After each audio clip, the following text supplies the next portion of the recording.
My name is Amelia Hart, and I was 35 years old when my husband sued me for emotional damages after I caught him in bed with my younger sister. Even now, typing that sentence in my head feels unreal. Too sharp, too ugly, too absurd to belong to an ordinary life. But it did belong to mine. And the worst part is that if you had met us a year ago, you probably would have called us solid, stable. One of those couples who seemed boring in the safest possible way, the kind of marriage people quietly envy because nothing dramatic ever appeared to happen. We had jobs, routines, a nice house, matching coffee mugs from a weekend trip to Seattle, a half-dead basil plant in the kitchen window, and a calendar on the fridge full of adult things like dental cleanings, family dinners, and reminders to renew the car insurance. From the outside, it looked like peace. From the inside, it was already rotting. My husband's name was Daniel Cross. He was 33, handsome in that polished, self-aware way some men carry like a second job. He worked in marketing for a tech company and knew exactly how to sound thoughtful in public. He could make eye contact at the right moment, nod at the right speed, put one hand on your back when walking through a room, and leave people thinking he was kinder than he actually was. When we met, I mistook that polish for depth. For a long time, I really did love him. I thought he loved me too. My younger sister was Kayla Hart, 31, all charm and momentum and appetite. Growing up, she was the sun in every room, at least according to our parents. The funny one, the magnetic one, the difficult one when it suited her, the fragile one when that worked better. She could cry and turn accountability into sympathy before anyone finished asking what happened. I was the dependable daughter. Kayla was the interesting one. That had been true for so long that nobody in my family even pretended otherwise. Our parents, Robert and Elaine Hart, were both retired teachers. The kind of people who believed family loyalty was a moral virtue, even when it turned into active dishonesty. They loved the language of sacrifice, forgiveness, and unity. What they actually meant was, protect the family image first, sort out the truth later, if ever. They lived 20 minutes away, close enough for regular dinners, close enough for damage to travel fast. Daniel and I had been together for 9 years, married for 6, no children. Thank God for that mercy, if nothing else. We met through mutual friends at a birthday party, stayed up talking in the kitchen while everyone else got drunk in the living room, and spent the next few months building that intoxicating kind of certainty people mistake for destiny. He was witty, I was steadier. He liked that I listened. I liked that he made rooms feel lighter. We fit, or at least I thought we did. Kayla drifted in and out of our orbit the way she always had. She came to family dinners when it benefited her, disappeared when it did not, then came back with a story big enough to retake the spotlight. She had worked in sales for years and treated every conversation like a performance. She drove a flashy car she could barely afford, bounced between expensive habits and vague financial stress, and somehow always got forgiven before consequences fully landed. Looking back now, I can replay 100 tiny moments and see exactly what I missed. The way Daniel's face changed when Kayla walked into a room. The way Kayla laughed half a second too long at his jokes. The way they found each other in kitchens, on patios, in those little in-between spaces during family gatherings where no one pays close attention because everyone assumes safety inside familiarity. At the time, I told myself they just got along. I told myself it was nice that my husband made an effort with my family. I told myself a lot of stupid things. Everything started breaking apart about 6 months before the lawsuit. At first, it was subtle. Daniel began working later. He became gentler in a way that felt less loving than careful, as if he was constantly placing his words on a scale before handing them to me. He took his phone into every room, angled the screen away, smiled at messages he didn't share, started showering the second he got home, no matter what time it was, like he needed to wash the day off before I could ask about it. He said work was intense, a big campaign, tight deadlines, new leadership, endless meetings. All plausible. That was the hardest part. Nothing looked insane by itself. It was only insane once you stacked it together and stepped back. He bought new cologne, more expensive than usual. He started dressing better for ordinary weekdays. He lost interest in touching me, but not in texting until after midnight with the brightness of his phone turned low beside me in bed. I remember one Thursday night asking very casually, "Who keeps you up this late?" He didn't even flinch. "Clients," he said. Then he kissed my forehead like I was ridiculous for asking. That should have bothered me more than it did. Then there were the family dinners. Kayla started showing up more often. That alone should have made me suspicious because consistency had never been her thing unless she wanted something. But she was there suddenly, leaning against the kitchen counter with a glass of wine, volunteering to help Daniel bring dishes outside, sitting beside him when there were other empty chairs, looking at him when he spoke with that alert, amused expression people wear when they want someone to keep performing for them. Once at my parents' house, I walked back in from the patio and found them laughing in the hallway, standing too close, the conversation ending the second they saw me. "What?" I asked. Kayla grinned. "Relax. He was just telling me how impossible you were in college." Daniel smiled too quickly. "You make me sound cruel." I smiled back because that is what women do when they have not yet permitted themselves to be suspicious. The night I found out was a Tuesday. I remember that because I had left work early for a dentist appointment that got canceled 15 minutes before I arrived. I was irritated, hungry, and weirdly determined to salvage the afternoon. I thought maybe I would surprise Daniel, order Thai food from the place he liked. Spend one of those rare early evenings together that married people keep promising themselves they'll make more time for. I came home a little after 3. The house was quiet at first, too quiet. Then I heard something upstairs. A thud, a muffled laugh, then another sound. For one stupid suspended second, I thought someone had broken in. My pulse kicked hard. I set my bag down silently, listened. Then I heard Daniel laugh. Not his public laugh, not the polite one, the real one. The loose, warm laugh he used when he was genuinely happy. My whole body went cold. I knew before I knew. There is a moment like that, I think, before certain disasters. Your mind is still standing in the doorway, but something deeper in you has already entered the room and seen everything. I walked upstairs. The hallway felt unnaturally bright. Afternoon light cut across the floor.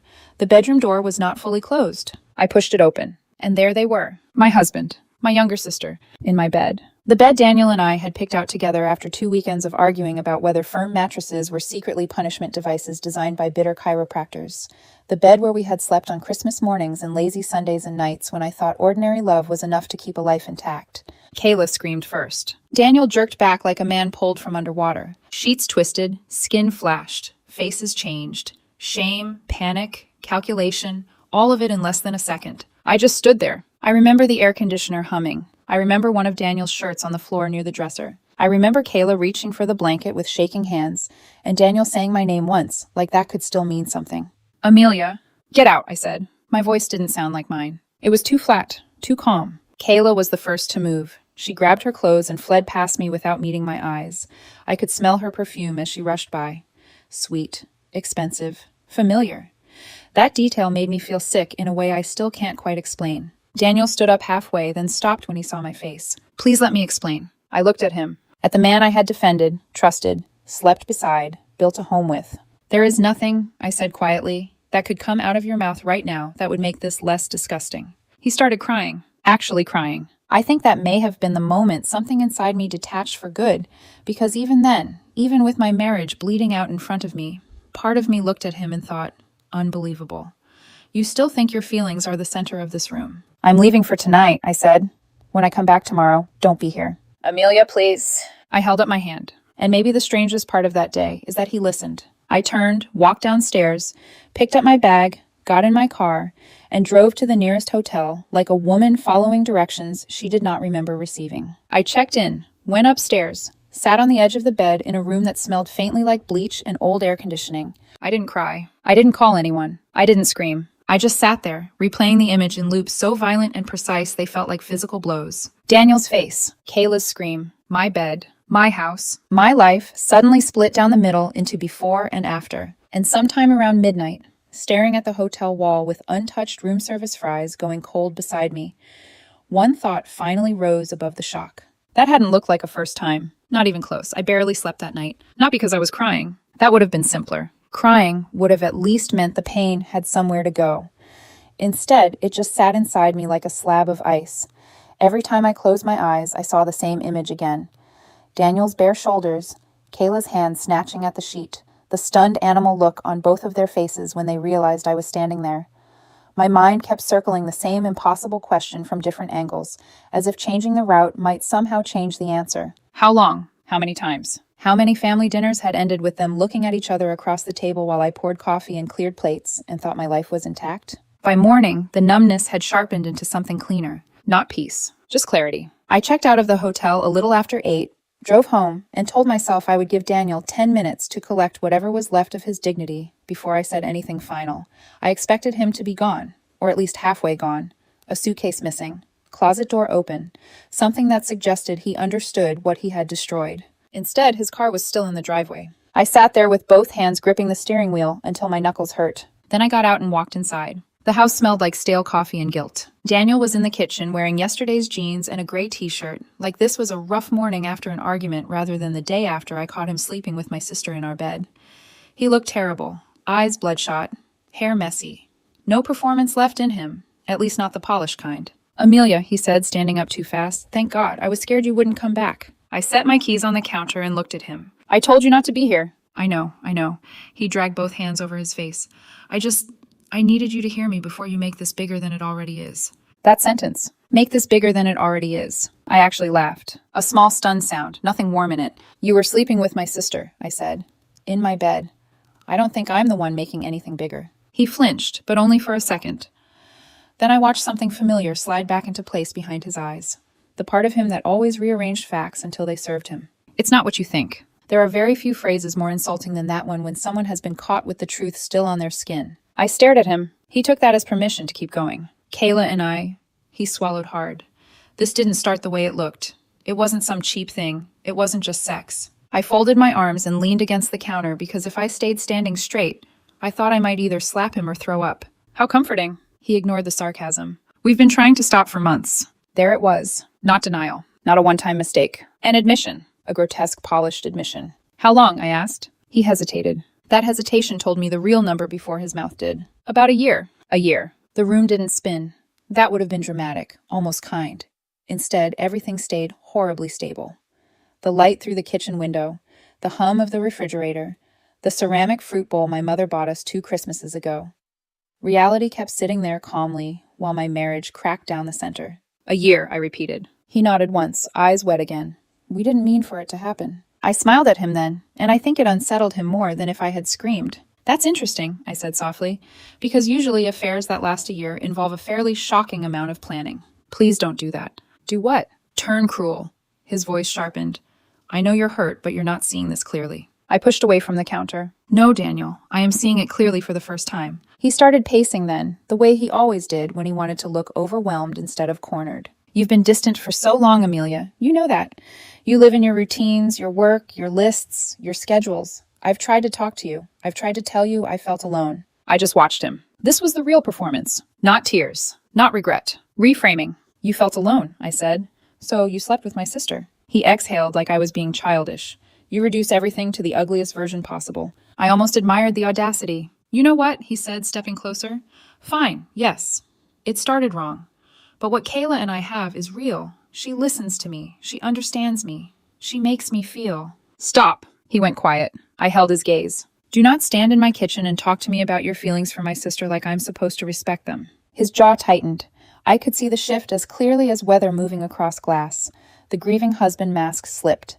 Underneath it was irritation, entitlement, the quiet fury of a man who believed his emotional experience should excuse the damage he caused. "You're doing exactly what you always do," he said. "You shut down. You decide you're right, and everyone else becomes the villain." I laughed again, but this time it sounded rougher. "Everyone else?" "Yes." His voice rose. "You're not perfect, Amelia. Our marriage was not perfect. You were cold. You were absent even when you were physically in the room. You always made me feel like I had to fit into your version of life. You think being responsible makes you blameless." That one hit harder than I expected, not because I believed him, but because I recognized the tactic. Take the wound he created and fill it with noise until I start defending myself instead of looking directly at what he did. I would have fallen for that once. Not anymore. "I want a divorce," I said. He blinked like he hadn't prepared for bluntness. Then he shook his head. "No." For a second, I genuinely thought I had misheard him. No, because you're emotional right now." He said it in the tone people use with children near traffic. "You don't get to torch 9 years because you walked in on one moment you don't fully understand." "One moment." He spread his hands. "I'm saying it's complicated. You told me it's been a year." He opened his mouth, then changed direction. "If your first instinct is always to leave when things get hard, then maybe that says more about you than me." I stared at him for a long, slow second. Then I nodded. "Okay," I said. "Let me simplify this for you. I am leaving this marriage because you slept with my sister for a year and then stood in my kitchen trying to sell it to me as emotional nuance. Don't be dramatic." That did it. Not because it was the cruelest thing he said, not even close. Because it was so absurdly familiar. That tone. That casual trimming down of my pain until it fit inside something easier for him to manage. I moved past him toward the hallway. "Where are you going?" he asked. "To pack a bag." "For what?" "For my lawyer." That finally rattled him. "Amelia, wait." I turned back. "No, you wait. You wait for the divorce papers.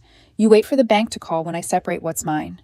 You wait for everyone to hear the truth from me instead of whatever version you and Kayla are already rehearsing." His face darkened. "So that's what this is? Revenge?" "No," I said. "Revenge would require creativity. This is just consequences." I packed enough for a few days and left again. This time I drove straight to my friend Tessa's apartment. Tessa and I had known each other since college, and one of the reasons I loved her was that she never mistook chaos for complexity. When I told her what happened, she didn't gasp dramatically or ask whether I was sure or suggest maybe there was more to the story. She just handed me a glass of water and said, "Okay, we destroy them carefully." That was the first moment since the bedroom door opened that I felt something like steadiness return. That night I called my parents. I almost didn't. A part of me already knew how it would go, because denial had always had more influence in that house than truth. But I still believed stupidly that some line existed which even they would not cross. Surely this was it.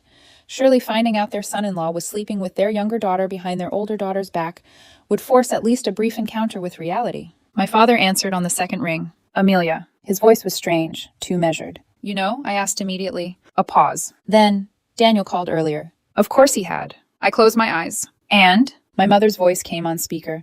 "Honey, before you say anything, you need to calm down." I actually looked at the phone like it had insulted me to my face. "Calm down." "Yes," she said, "because Daniel is extremely upset, and from what he told us, this whole thing became very ugly." Ugly. That word landed like a slap. "What exactly did he tell you?" My father cleared his throat. "He said you came home, accused him and Kayla of things, started screaming, threw something." I laughed out loud. A hard, disbelieving sound. "He told you that?" "Amelia," my mother said sharply, "we are trying to understand both sides. There are not two sides to this. I walked into my bedroom and found my husband having sex with Kayla." Silence. I could hear my mother exhale. Then she said very softly, "Daniel told us they were talking." I looked at Tessa across the room. She was already mouthing, "Oh my God." "No," I said, "they were not talking." My father stepped in, voice firmer now. "Regardless, this doesn't need to become a public spectacle. Marriages go through rough periods." I felt something go cold and metallic inside my chest. "Did you hear what I just said?" "Yes," he replied, irritated now, which was incredible. "And I'm saying people make mistakes when emotions run high." "Mistakes," I repeated.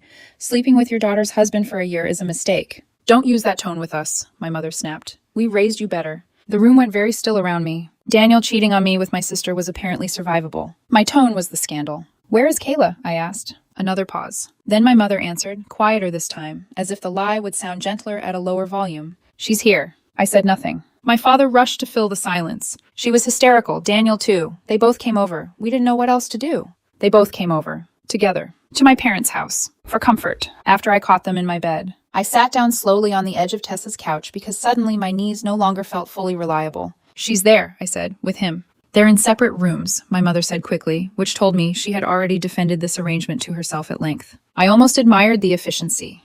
Less than 24 hours after detonating my marriage, my husband and sister had successfully relocated into my parents' protection like refugees from a war they started. "There is nothing to work out," I said. My father sighed. "Amelia, don't be hasty." I nearly dropped the phone. Hasty. "Divorce is serious. Marriage is work. If Daniel felt neglected..." I cut him off. "If Daniel felt neglected, he could have used words instead of sleeping with your other daughter." My mother inhaled sharply. "That is enough." "No," I said, and my voice was suddenly so calm that even Tessa stopped moving. "Actually, I think I'm just getting started. Did either of you ask yourselves what kind of people move into the parents' house together after betraying their wife and sister? Did either of you wonder why you were comforting them instead of calling me?" "You threw him out," my father said. "I left." "That's the same thing." "It wasn't." But I understood then that facts were already losing to convenience. My mother softened her voice again, the way she used to when she wanted compliance dressed up as love. "Sweetheart, Kayla made a terrible mistake. Daniel made a terrible mistake. But if you keep reacting like this, you're going to destroy the whole family." I let that settle. Not what they did. What I did next. That was the threat. The old choreography had not changed at all. Kayla created the disaster. Someone else was expected to absorb it quietly. Only this time that someone was me, and I was done dancing on cue. "Listen carefully," I said. "I am filing for divorce. I am not speaking to Kayla. I am not speaking to Daniel unless it is through an attorney. And if either of you call me again to explain why I should be the bigger person in a story where my husband slept with my sister, you can lose my number too." "Amelia," my father began. I hung up. Blocked both of them. Then I blocked Daniel. Then Kayla. Then I sat there with the phone in my hand while Tessa watched me carefully. "You okay?" she asked. "No," I said, "but I'm clear." The next week moved fast. Not emotionally, Emotionally, time became weird and thick and inconsistent. But practically, everything accelerated. I found a divorce attorney named Caroline Mercer, a woman in her late 50s with silver hair, immaculate posture, and the kind of expression that suggested she did not believe in second chances for people who weaponized charm.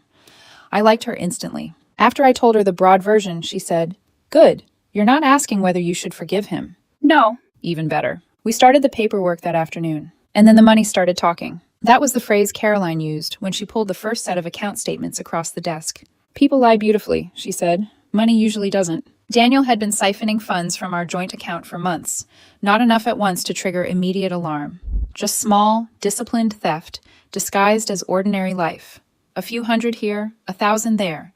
Hotel charges, restaurant bills, boutique purchases, ride shares at odd hours, weekend withdrawals attached to work trips that apparently had nothing to do with work. By the end of the first review, the number sat between us like something dirty. $15,000. I stared at it. My husband had cheated on me with my sister using money from the life we built together. I felt sick all over again. Caroline tapped one highlighted line item with the tip of her pen.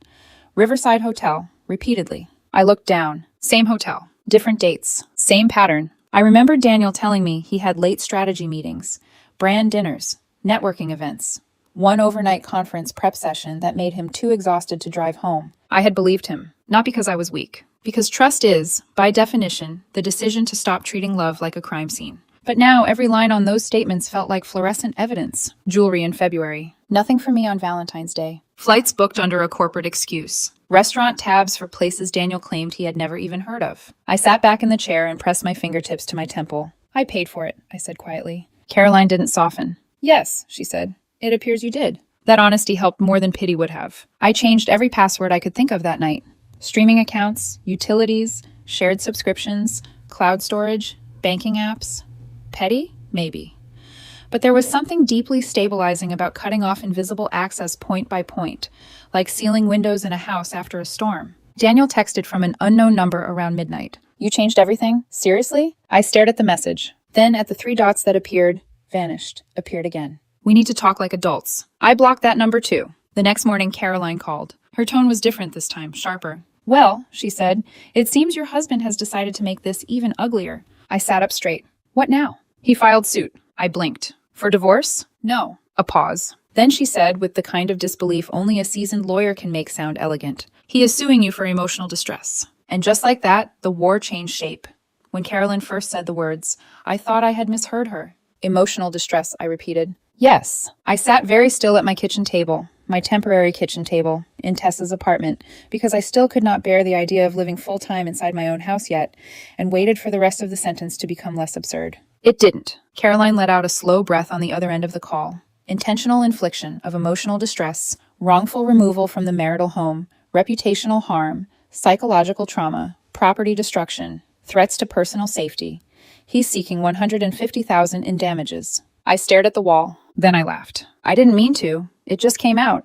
A sharp, disbelieving sound that bounced off Tessa's dish rack and the framed print over her sink and made the whole situation feel even more surreal. My husband had an affair with my sister for a year. I caught them in my bed. And now he was suing me because the experience had apparently been hard on him. "Tell me this is a joke," I said. "I wish it were." I stood up and started pacing. "What exactly is he claiming?" Caroline's voice shifted into that crisp legal cadence people use when reading something so stupid they don't want their own emotions contaminating the recital. "He alleges that you falsely accused him of infidelity, forced him from the home without notice, verbally terrorized him, destroyed property during a violent outburst, intentionally spread lies about his character, and caused him severe emotional and professional damage." I actually stopped walking. "Falsely accused him?" "Yes." I laughed again, quieter this time. The audacity of it was almost artistic. "And who filed this?" I asked. There was the smallest pause. Then Caroline said, "Your sister." For 1 second, I said nothing. Not because I didn't understand. Because I understood instantly, and the speed of it made my stomach turn. "Kayla is representing him?" She signed the pleadings as counsel of record. I went cold all over. Of course she had. Of course the affair had not been enough. Of course betrayal had not satisfied them. Of course they needed narrative too. Legitimacy. The theater of innocence. The thrill of standing in public and watching me forced to defend reality while they weaponized performance. Tessa, who had been pretending not to listen from the other room, stepped closer when she saw my face. "What?" I covered the phone for half a second. "Kayla's his lawyer." Tessa's mouth fell open. That is psychotic. Correct, Caroline said dryly through the speaker. Apparently she had heard her. I sat back down. For the first time since the bedroom door opened, anger moved cleanly through me. Not the hot, wild kind. Something colder, more useful. What else? I asked. There's a witness list attached. I leaned back in the chair and closed my eyes. Tell me, your parents. That one still landed, not because I hadn't expected it, because expectation does not reduce impact. It just lets the blow arrive on time. Caroline kept going. Also, 3 of Daniel's coworkers, his therapist, and his closest friend, Melissa. Melissa is a woman. Yes, sorry. Closest friend, Melissa. She's prepared to testify that he confided in her for years about your emotional cruelty and controlling behavior. I rubbed my forehead. Years. They had all chosen years. That was the part that fascinated me, even in the middle of the damage. Nobody lies small when they think they can get away with it. They go broad, sweeping, operatic.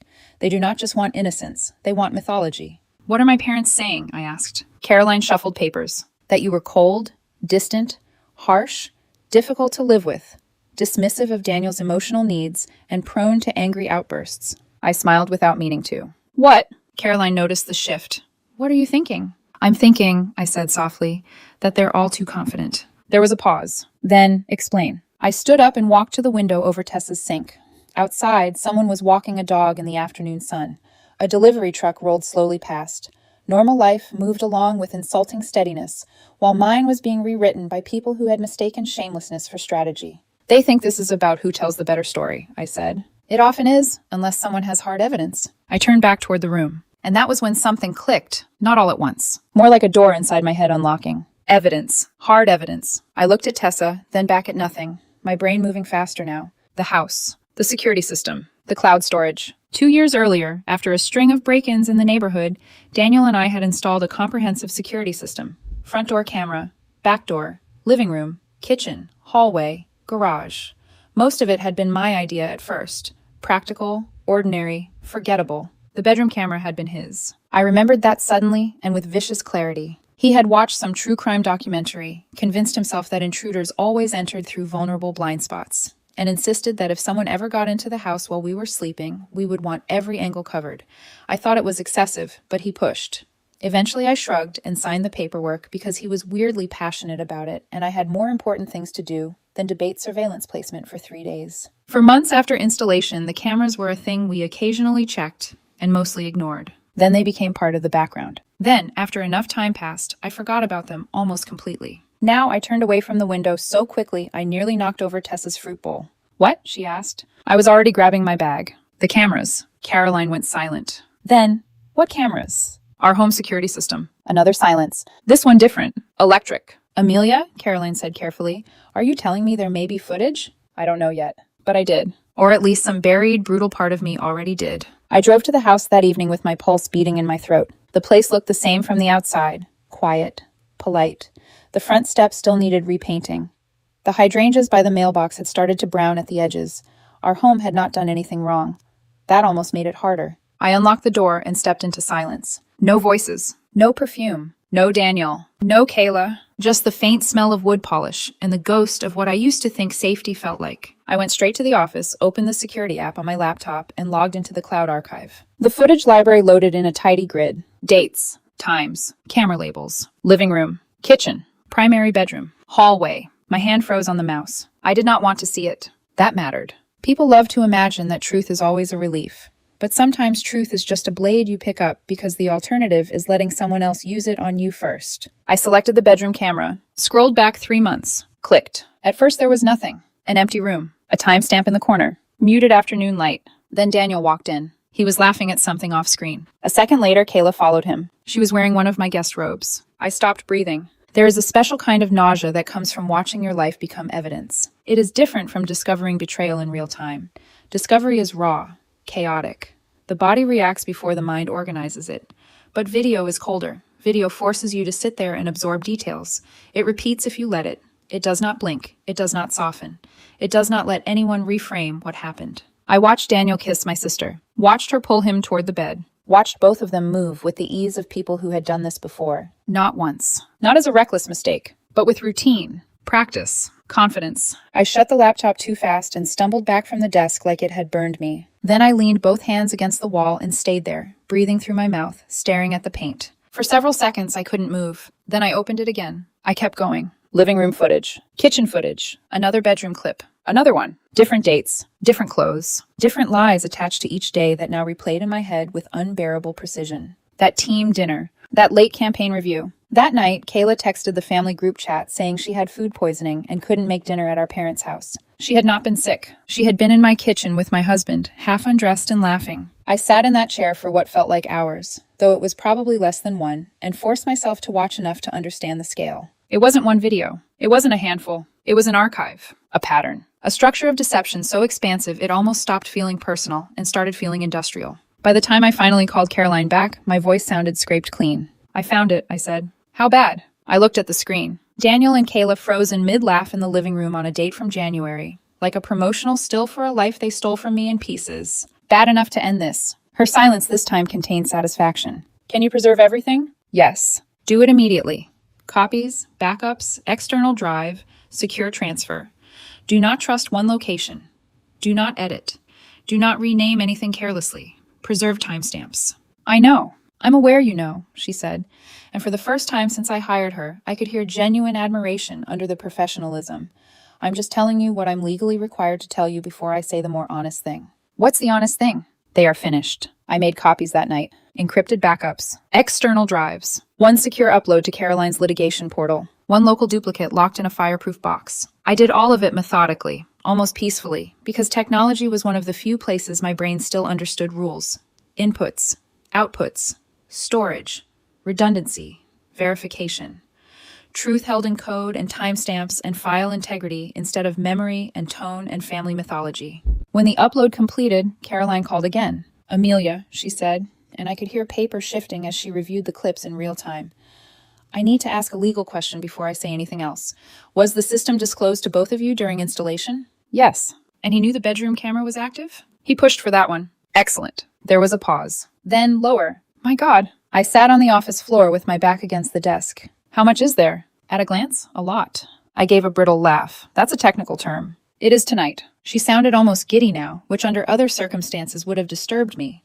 In this one, it felt like air returning to a locked room. They filed this lawsuit expecting you to panic, she said. They expected you to settle quietly or look unstable fighting back. They thought emotional theater would beat documentation. They thought wrong. Yes. I waited. Then I said the thing that had begun forming in my mind while I watched the clips. I don't want to use it yet. She paused. What do you mean? I know we have to disclose what we're legally required to disclose. I know we have to follow procedure. I'm not trying to hide evidence improperly. Good. But I don't want to show my whole hand early. Another pause. Then Caroline said very carefully, Go on. I stood and looked at myself in the office window, seeing only a faint reflection over the dark yard outside. I looked older than I had 3 weeks earlier. Harder, too. They lied in a complaint, I said. They're going to lie in depositions. My parents are going to lie. Daniel is going to cry. Kayla is going to posture. They all think they're in control because they still believe they can shape the story. That's true. So let them. Silence. I could almost feel Caroline sitting straighter on the other end of the line. They want to build a fake version of my marriage, I said. Fine. Let them build it high. Let them submit statements. Let them swear under oath. Let them commit fully. And then? And then, I said, when they're too deep to climb out without admitting fraud, we bury them with the truth. There it was. The real shift. Not from victim to hero. Life is uglier than that. But from wounded to dangerous. Caroline made a sound that was almost a laugh. You are much colder than they think you are. No, I said quietly. I'm just done protecting people who mistake my restraint for weakness. She exhaled once. All right, then here's how we do this properly. We disclose the existence of the footage as required. We preserve procedure. We comply with discovery. But unless they specifically demand full production on an accelerated basis or the court compels early turnover, we do not volunteer a guided tour of their own destruction. I smiled for the first time in weeks. That sounds good to me. The next month unfolded like theater performed by people who did not realize the stage floor had already been cut beneath them. Daniel's complaint painted him as a man wounded by a volatile, cold wife who had humiliated him, alienated him from the home, and shattered his peace. Kayla filed motions full of dramatic language and legal confidence, as if volume could substitute for skill. Reading her filings was like watching someone wear a judge's robe over a Halloween costume. Too much performance, not enough substance. My parents submitted written statements. That part hurt more than I expected. Not because what they said was persuasive, because of how easily they said it. According to them, I had always been the difficult daughter. Intense, emotionally rigid, hard to connect with. They described supposed dinners, where I snapped at Daniel in front of everyone, claimed he had confided in them for years about how lonely he felt in our marriage, suggested that if he sought comfort elsewhere, it was after a long period of neglect and sadness that anyone compassionate would understand. Anyone compassionate. I sat with those pages in my hand and realized something ugly but clarifying. This was not just about Daniel. This was not even just about Kayla. This was about how ready my parents had always been to believe that if something broke around me, I must have been too sharp, too closed, too difficult to deserve gentleness. Tessa found me staring at the statements late one night and asked if I wanted wine. No, I said. Do you want revenge? I set the pages down. Not revenge. She raised an eyebrow. I looked at her. I want accuracy. The depositions began 2 weeks later. Daniel went first. I attended by video. He wore a navy suit and an expression of carefully bruised dignity. He spoke softly, answered slowly, used phrases like emotionally abandoned, walking on eggshells, trying to save the marriage, and finding comfort in the wrong place. He described his relationship with Kayla as something that developed out of shared concern and emotional honesty. He called it deeply regrettable, but also real. I nearly vomited when he said that. He claimed that when I found them together, he and Kayla were only talking privately in the bedroom because he had been upset, said I assumed the worst, said I became hysterical, said I threw something at the wall and screamed that I would ruin both of their lives. All of it delivered in a low, wounded voice meant to sound more believable than mine ever could. Kayla sat beside him as counsel, nodding gravely, occasionally placing a hand on his forearm during breaks. I watched them through a screen and felt nothing warm left in me. When it was my turn, Caroline kept it clean. Yes, Daniel and I had marriage stress. No, I had never abused him. No, I had not threatened him. Yes, I found him with Kayla in our bedroom. Yes, I was seeking divorce. No, reconciliation was not possible. Then Kayla asked the question she thought would corner me. Other than your personal interpretation of what you saw that day, do you have any objective evidence that my client engaged in a physical affair? Her voice was so composed, so certain. I looked straight at the camera. Yes, I said. Kayla blinked. What evidence? Security footage from the marital residence. It was small, just one sentence. But I will remember the silence afterward for the rest of my life. Because in that silence, I watched the first crack appear. Not collapse. Not yet. Just the hairline fracture of someone realizing the script in their hand may not be the only one in the room. Kayla recovered fast, but not fast enough. We will, of course, require production of any such footage. Caroline smiled without smiling. You'll receive what you're entitled to under the schedule. Kayla shuffled papers. Too quickly. Daniel turned toward her. Their little exchange lasted less than 2 seconds, but panic is bright even in brief flashes. They hadn't known. Or worse, they had once known and forgotten. Either way, they were finally afraid. Good. They should have been. Because by then, I already understood something they still didn't. It wasn't just that I had proof. It was how much fear didn't stop them. That was the first thing I realized after the deposition. It should have. A rational person, confronted with the possibility that their entire case might be contradicted by hard, time-stamped video evidence, would pause, recalculate, maybe even retreat.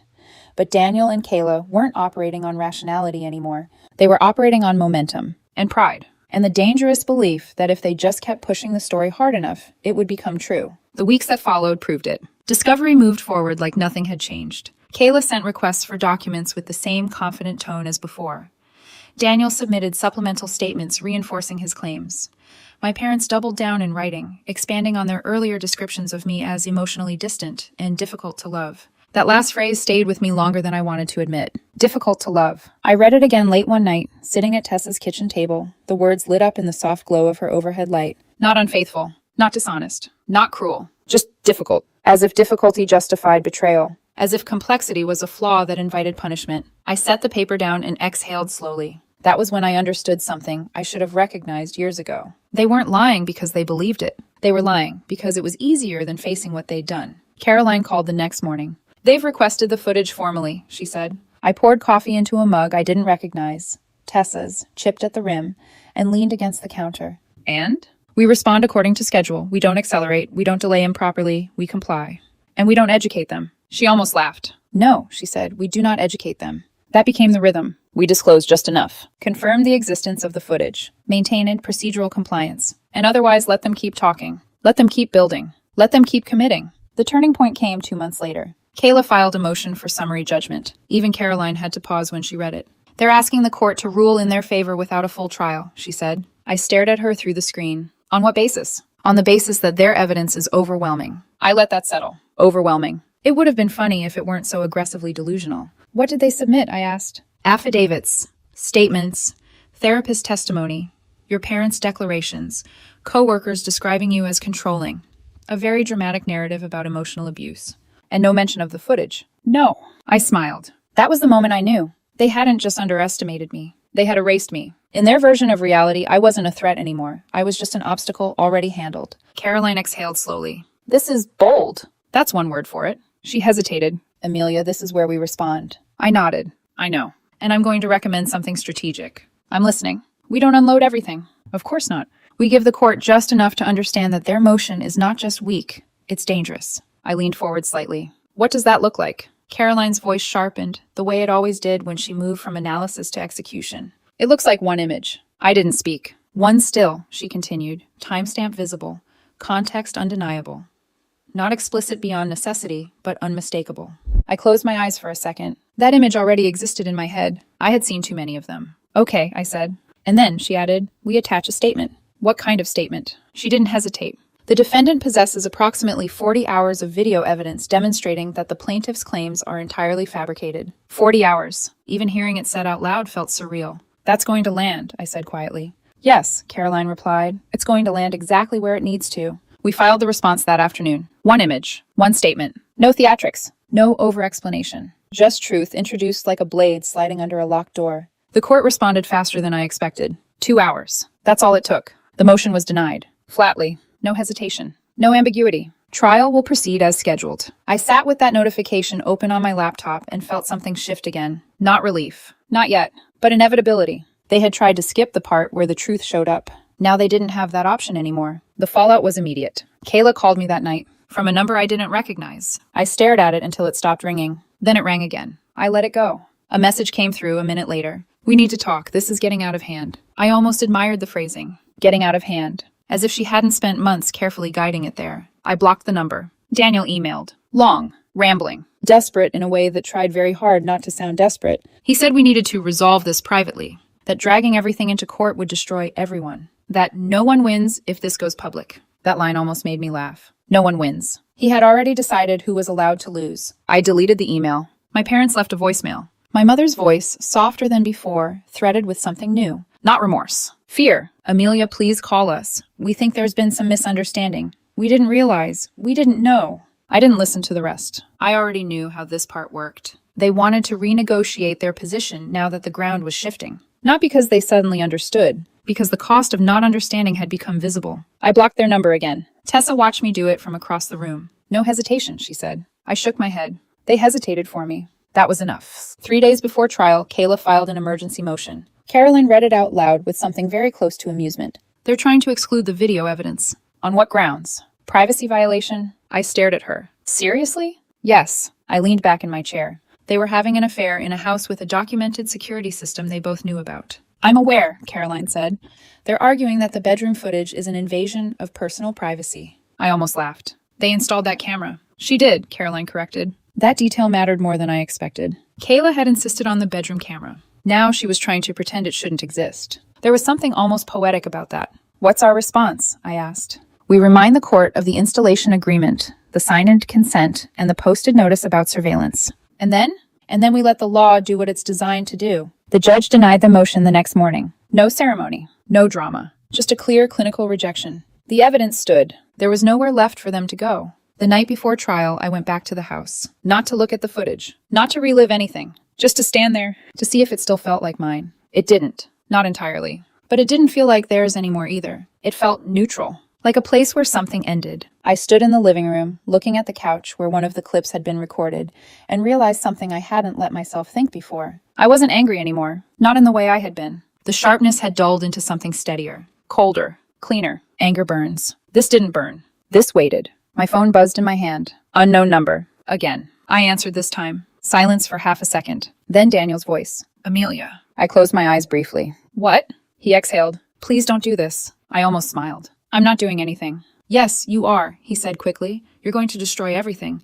You're going to humiliate all of us. I leaned against the wall. You should have thought about that before you lied under oath. We can still settle, he said. We can fix this. You don't have to show everything. There it was. Everything. He didn't know exactly what I had, but he knew enough to be afraid of it. Daniel, I said quietly, you sued me. I was angry. So was I. This went too far. You took it that far. A pause. Then his voice dropped. Please. That word. Soft. Almost sincere. For a moment, I remembered the man I married. Or at least the version of him I thought existed. Then I remembered the footage. The timestamps. The months. No, I said. He inhaled sharply. You're really going to do this? Yes. You're going to ruin me. I opened my eyes. No, I said again. You did that yourself. I'm just not going to lie about it. Silence. Then the line went dead. I stood there for a long time after that. Then I turned off the lights and left. The morning of the trial, the courthouse felt colder than it should have. Maybe that was just me. Caroline met me outside the courtroom, already composed, already sharp. Ready? She asked. Yes. Good. We walked in together. Daniel was already there. Conservative suit. Hair neatly styled. Face carefully arranged into something that looked like quiet suffering. Kayla sat beside him, flipping through papers too quickly. My parents were behind them. My mother looked tired. My father looked smaller, not weaker, just diminished, like certainty had started to slip. I didn't look at them for long. I took my seat, opened my laptop, set the drive on the table. Caroline leaned slightly toward me. Remember, she said, her voice low, steady, we don't rush. I nodded. We don't need to. No, she said, we really don't. Across the room, Kayla glanced up. For just a second, our eyes met. And this time, for the first time since all of this began, she looked unsure. Good, because the worst part for them was still coming. And they had no idea how much of it there was. The courtroom was quieter than I expected. Not silent, just restrained, like everyone inside it understood something serious was about to unfold, even if they didn't yet know exactly what. The judge entered, mid-50s, composed, observant in that way that made it clear she missed very little and tolerated even less. We stood, then sat. And just like that, the performance began. Kayla opened for Daniel. She stood with her shoulders squared, voice controlled, tone polished, the version of herself she used when she wanted authority without experience. Your Honor, she began, this case is about emotional harm, neglect, and the consequences of a marriage that had been deteriorating for years. I stopped listening to the words. Not because they didn't matter, because I already knew them. I had read them, heard them, watched them get rehearsed in depositions, filings, statements. The story was familiar now. The difference was that today, it was being told under oath. That mattered. Daniel took the stand first. He looked exactly like I expected him to. Measured, soft, controlled. The kind of man people instinctively wanted to believe because he didn't look like he needed to lie. Kayla guided him through the narrative. How would you describe your marriage in the year leading up to this incident? Daniel sighed, a practiced quiet sound. Lonely, he said. Distant. I felt like I was living with someone who didn't see me anymore. I watched him. There was no hesitation, no flicker of doubt, just smooth delivery. And did you attempt to address those feelings with your wife? Kayla asked. Yes, many times. How did she respond? She shut down, dismissed me, said I was overreacting. I almost admired it. Not the lie. The consistency. The way he built a version of me so flat and unfeeling, it made his choices look almost inevitable. Kayla stepped closer. And your relationship with Ms. Kayla Hart? I saw the judge glance up slightly at that phrasing. Even she noticed it. Developed how? Daniel lowered his gaze. Gradually, he said. We were talking. She understood what I was going through. It wasn't planned. It just happened. There it was. The line they loved. It just happened. Months of deception. Hundreds of choices. Thousands of messages. Reduced to something that drifted into existence like weather. And on the day in question, Kayla continued gently. We were talking into the bedroom, Daniel said. I was upset. My girlfriend. He corrected himself quickly. My wife. Too late. The slip hung in the air. Small, but real. We were sitting on the bed, he continued. Fully clothed. She came in, assumed the worst, and she lost control. Kayla's voice softened. What do you mean by that? She started yelling, Daniel said, calling me names.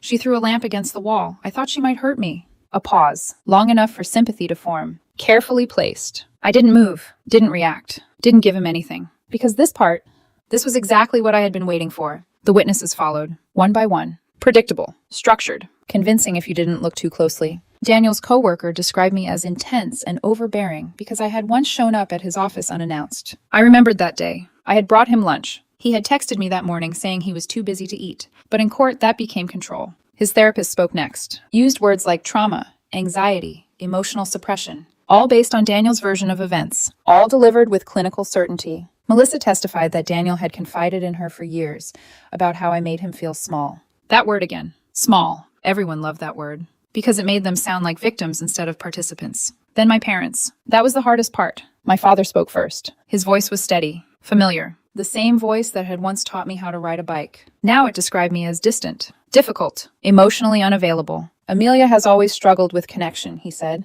Daniel tried very hard.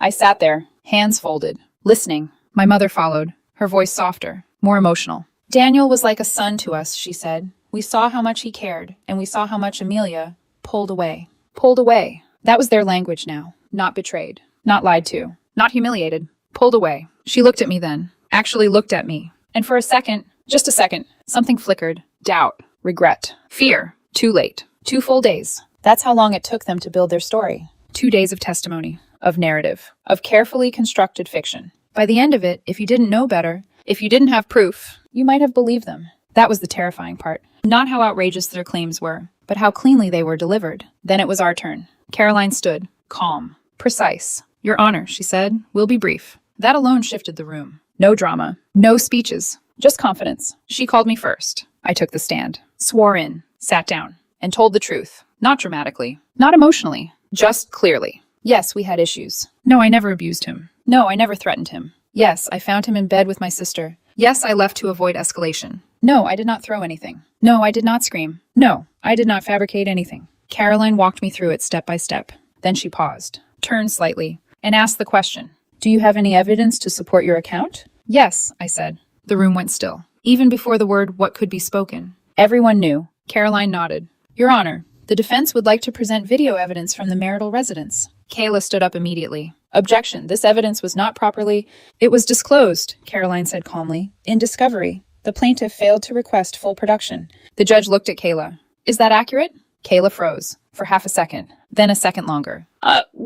That's enough, the judge said. Objection overruled. Show me the footage. And just like that, everything broke. Caroline connected the laptop. The screen lit up. A timestamp appeared. Date, time, location, primary bedroom. The video started. No narration, no explanation. None needed. Daniel, Kayla, very clearly not talking. Very clearly not confused. Very clearly lying. I didn't look at the screen. I looked at them. Daniel first. His face drained. Color gone. Jaw tight. Eyes fixed forward like if he didn't move, maybe it wasn't real. Then Kayla. Her entire posture changed. Shoulders collapsed inward. Hand gripping the edge of the table. Not composed anymore. Not confident. Just exposed. My parents. My mother covered her mouth. Turned away. My father stared. Didn't blink. Didn't move. Like something inside him had finally stopped trying to argue. Caroline let it play for 10 seconds. Then paused. Next, she said. Living room. Different day. Different angle. Same truth. Kitchen. Bathroom. Again. Again. Again. No commentary. No argument.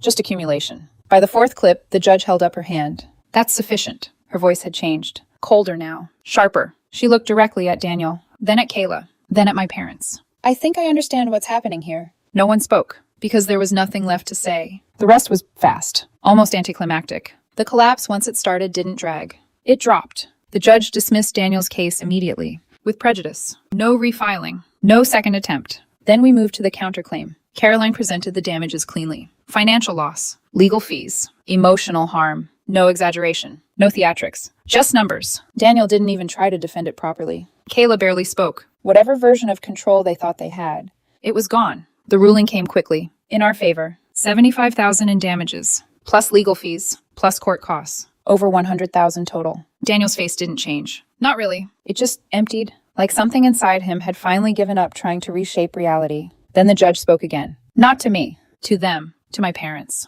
To support someone who has wronged your child is one thing, she said. To lie under oath in order to help them avoid consequences is another. My mother started crying. My father looked down. You should reflect very carefully on what you chose to defend, the judge continued. Then she turned to Daniel. You fabricated abuse claims in a court of law. Then Kayla.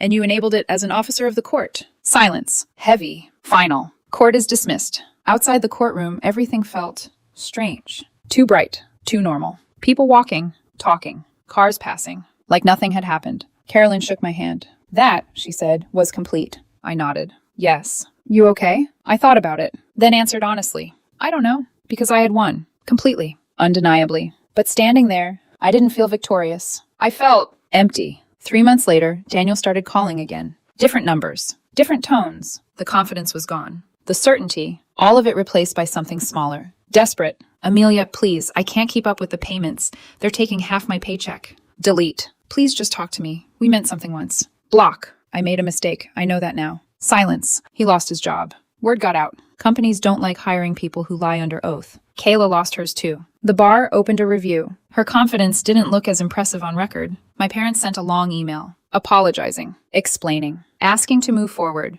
I didn't respond. Not because I was angry. That part was gone. I didn't respond because I finally understood something simple. They only believed the truth. Once it cost them something. And I wasn't interested in rebuilding anything with people who needed consequences to recognize reality. The last voicemail Daniel left was quieter than the others. I'm drowning, he said. I have no one left. I listened to it once, all the way through. Then I deleted it and blocked the number again. Because the man who said that was the same man who stood in court and tried to erase me. The difference now was simple. Back then, I let him talk. Now, I don't. My name is Evelyn Carter, and I was 47 years old when I found out that my husband of over 20 years had cheated on me.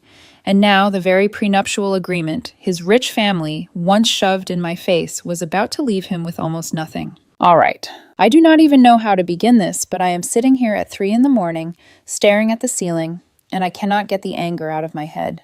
I never thought I would be the woman posting about her life falling apart for strangers to read. But here I am. My husband Adrian, 45, cheated on me. Let me just put that out there plainly, because even now it sounds unreal. 20 years. More than 20 years, really, if I count everything we were before marriage made it legal and children made it permanent. I trusted him with everything. My time, my energy, my body when I was young and hopeful, my future, my children. The ordinary private parts of me that only a spouse is supposed to hold carefully. And he blew it all up for some woman who is closer to our oldest daughter's age than mine. I do not even think I am fully angry yet. Not in the loud, breaking things kind of way. It feels more like a dull, numb ache moving slowly through my chest, taking its time before it turns into something sharper, something final. But this story did not start with the affair. It started long before that, before the cheating, before the divorce papers, before everything I thought was solid started splitting down the middle. Adrian and I got married in our early 20s. We met in college, which already sounds embarrassingly ordinary for a story that ended like this. I was the girl with 2 jobs, a cheap car that always made a strange noise when I turned left, and a mother who taught me to iron my own shirts because no one was coming to save me. Adrian was polished. In that effortless way rich boys always are. Good hair, good watch, the kind of easy confidence that comes from never wondering whether rent will clear. His family had money, serious money. His father owned businesses, his mother hosted charity dinners, and acted like philanthropy was a full-time moral achievement instead of a social performance with crystal glasses and catered salmon. When Adrian and I first started dating, I could tell his parents did not like me. They never said it outright. People like them almost never do. They are too disciplined for that, too trained. But I saw it in the way his mother smiled at me too long before asking what my plans were. I saw it in the way his father looked me over like he was assessing damage. I saw it every holiday, every dinner, every time I walked into one of their enormous rooms and felt like I had brought the wrong version of myself. Still, I loved their son. And at the time, I believed he loved me enough for that to be all that mattered. When we got engaged, his family dropped the prenup bomb like it was the most natural thing in the world. I remember that afternoon so clearly it still makes my jaw tighten. We were sitting in his parents' massive living room. The furniture looked too expensive to touch. There was a lawyer there, quiet and tidy, papers lined up on a glass table. Adrian's father sat across from me with his legs crossed and his expression set in that cold, professional way men use when they want to make cruelty sound reasonable. The lawyer explained the terms. If the marriage ended, Adrian would owe me nothing from his family's wealth. I would have no claim to their money, their businesses, their assets, any of it. At the time, I honestly did not care. I was not marrying him for money. I said that too, calmly. Maybe a little too calmly, because Adrian's mother gave me this faint smile like she was pleased I knew my place. I signed it without arguing. I was a broke college girl with student loans, a secondhand dresser, and exactly $43 in my checking account that week. It was not like I was bringing millions to the table either. So why would I fight? Looking back, I think that was the first time I let them make me feel small and called it love because that was easier than naming it properly. I signed away protection to prove I was sincere. I thought sincerity would be remembered. It wasn't. A couple of years later, we were married, exhausted, and holding our first baby, Lily. After her came Noah, then Emma, then Caleb. 4 kids, 4 distinct little people who turned our lives loud and messy and expensive and, for a long time, beautiful. I worked like hell. That is not dramatic wording. It is just accurate. I built my career one late night at a time. I said yes to extra projects, took calls in parking lots, answered emails, while rocking babies to sleep with one foot. Adrian stayed home with the children. That was his choice, and I supported it. We talked about childcare, about a nanny, about daycare, but he said he wanted to be there for them himself. He said those early years mattered. He said he did not want strangers raising our children. I was proud, actually. Proud that I could carry enough for one of us to stay home. Proud that we had arranged our life in a way that seemed to work. Or maybe I only thought it worked because I was too busy keeping it running to look closely. Money was tight sometimes, especially with 4 kids, but we managed. I paid the mortgage. I paid the bills, the groceries, the repairs, the school costs that did not magically disappear just because Adrian's family liked to step in when it suited them. Because that was the other thing. His family money kept life soft for him. They sent monthly allowances, paid for vacations, bought clothes for the kids, covered private school tuition more than once. His parents made sure Adrian never truly felt the ground under his feet the way I did. Even when I was carrying the household, he still had that invisible cushion beneath him. I did not resent it then. Honestly, I thought it helped all of us. Then about 10 years ago, the money started drying up. I never got every detail, but I heard enough. Bad investments, lawsuits, business failures, quiet panic behind country club smiles. The allowances slowed, then stopped. His father's empire started shrinking.